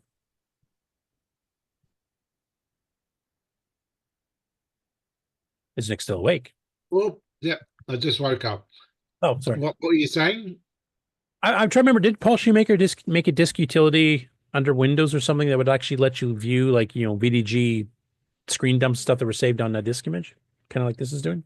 I don't know. Can't remember. Okay. All right. That's available right now. If you go to the World of Dragon forums, you can go download that and give it a shot. Right now, it's currently for Dragon DOS, so it'll be Dragon only at this point. But yeah, that's kind of a neat utility to have. You don't have to, like, figure out in the middle of a program that has these embedded, semi-graphics in it, where to find it in the file, try to extract those particular bytes, draw them on the screen. You can just literally just go through the disk image and, well, there it is.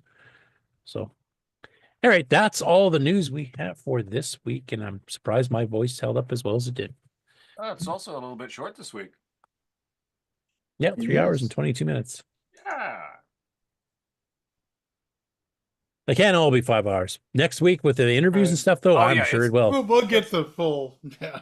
Which is why I'm not as worried about doing the walkthrough at VCF East, because you all got a lot going on next week. Yeah, and one of the guests actually has to do it in the early part, so we'll try to do a walkthrough with you later if you're not too busy in a classroom or something. Yeah, What's your schedule for next Saturday? My schedule is pretty much I'm not sure. I'll let you know. Right. I don't have the window open anymore for the classroom schedule, so.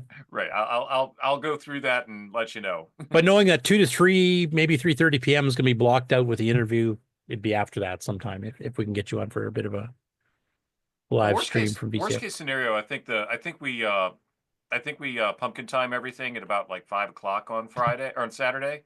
So I'll work it out. I'll let you know. Okay.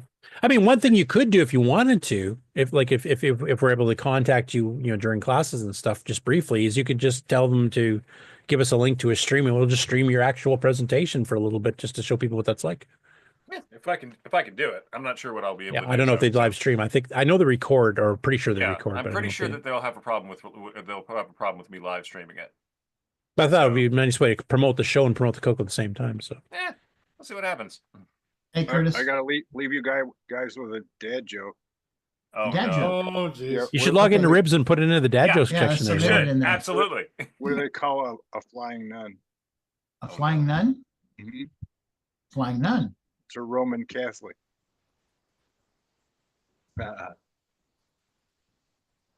Okay. Way on the You don't daddy get it? scale there. Come on. That took me Dad joke. that took me way too long to Yeah, put together. Roman. Yeah. Yeah. Come on, you guys all have Yeah, I got it now. Yeah. I'm just slow. That's the problem, Ron. It's bingo. Late nailed it. All right, take So us out of Curtis, here. William Athing says we've got our money's worth today. Thanks, guys. Yeah. Oh, I think that's kind of against us, isn't it? That's an insult because you didn't pay enough. Anyway, this week I actually remembered to put the show notes on before the show, so they're already on the Discord if you guys want to grab these and check out any of the stories. Download some of the new software. Check out that new RPG by Jeff Newell that I'm so looking forward to. Yeah. I'm not an ultimate kind of a guy, but I'll sure play it for like 20 minutes and then give up. I noticed that he's also on the Nox and Chaos Discord as well, which is the Apple game that's kind of based off after Ultima. Yeah. I'm inside my 16K CoCo 2. See it? Oh yeah, I can see the that's chips what beside that you. is. Yeah, and it's. I'd watch out for that RF cam though. It looks pretty rusty. You might get tetanus or something. It's the vertical one. And Nick, I think you were mentioning to me in private that sometime in the next few weeks you're hoping to have a bit of an update on your pinball game. No, hopefully. No Soon. fixed schedule, obviously, but no. And next Been week we working got the interview, possibly a VCF East walkthrough, so I wouldn't even worry about trying to get it done by then. I'd be at least a couple weeks, I'm guessing. working on it during the show, so. Yeah, you have to have productive use of your time. Listening to us sure as heck ain't that. That's so. right. I don't know why. Doesn't help me concentrate. That's because I keep peppering you with questions in the middle of it. Okay, we're ready for the outro. Yep. This concludes another episode of the CoCoNation, the world's leading live interactive talk show featuring the Tandy Color Computer. For all things the CoCoNation, visit us on the web at thecoconation.com. We'd love to hear from you. Send feedback, suggestions, even segments via email to show@thecoconation.com. The CoCoNation show would not exist without the community and its cast and crew. The CoCoNation theme song, copyright 2022, D. Bruce Moore. Mixed, mastered, and produced by D. Bruce Moore. The CoCoNation is over. Join us on the CoCo Discord server. CoCo forever.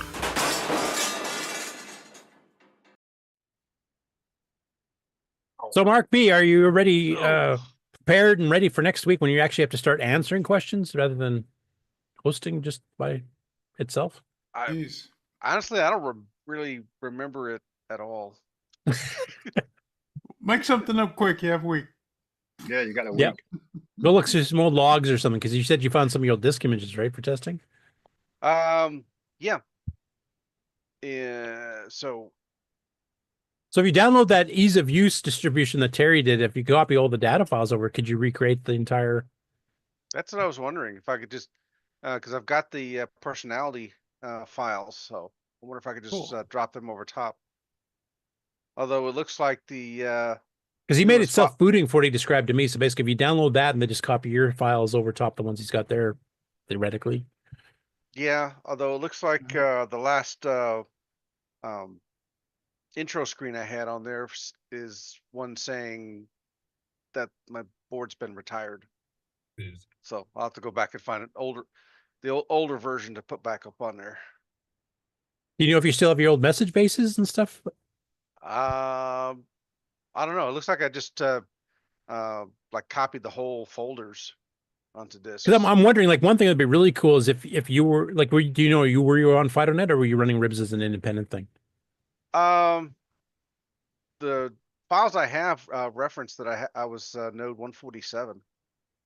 Because then, if you still have copies of the old OCN or OS9 or Tandy, CoCo Echoes, I'd love to see some of the old messages of that, because a lot of those have been lost.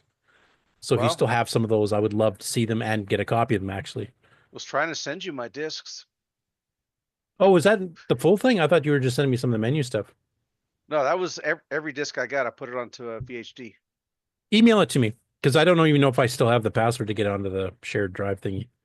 There's no password. It's the public upload. No. Oh, so I just hit a link of some sort?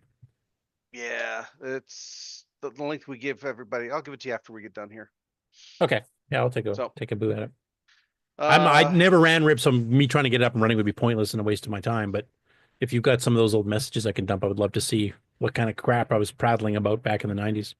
Yeah, we can see what's in there. Hopefully I didn't say anything bad. Right. All right. Well, the body's out back, buried under the oak tree. All right. Well, until next week, we'll just say goodbye, everybody. Bye, everybody. Next week, the Big Ribs interview and VCF East. It's going to be an action-packed show. It's going to be 18 hours long. God help us, everyone.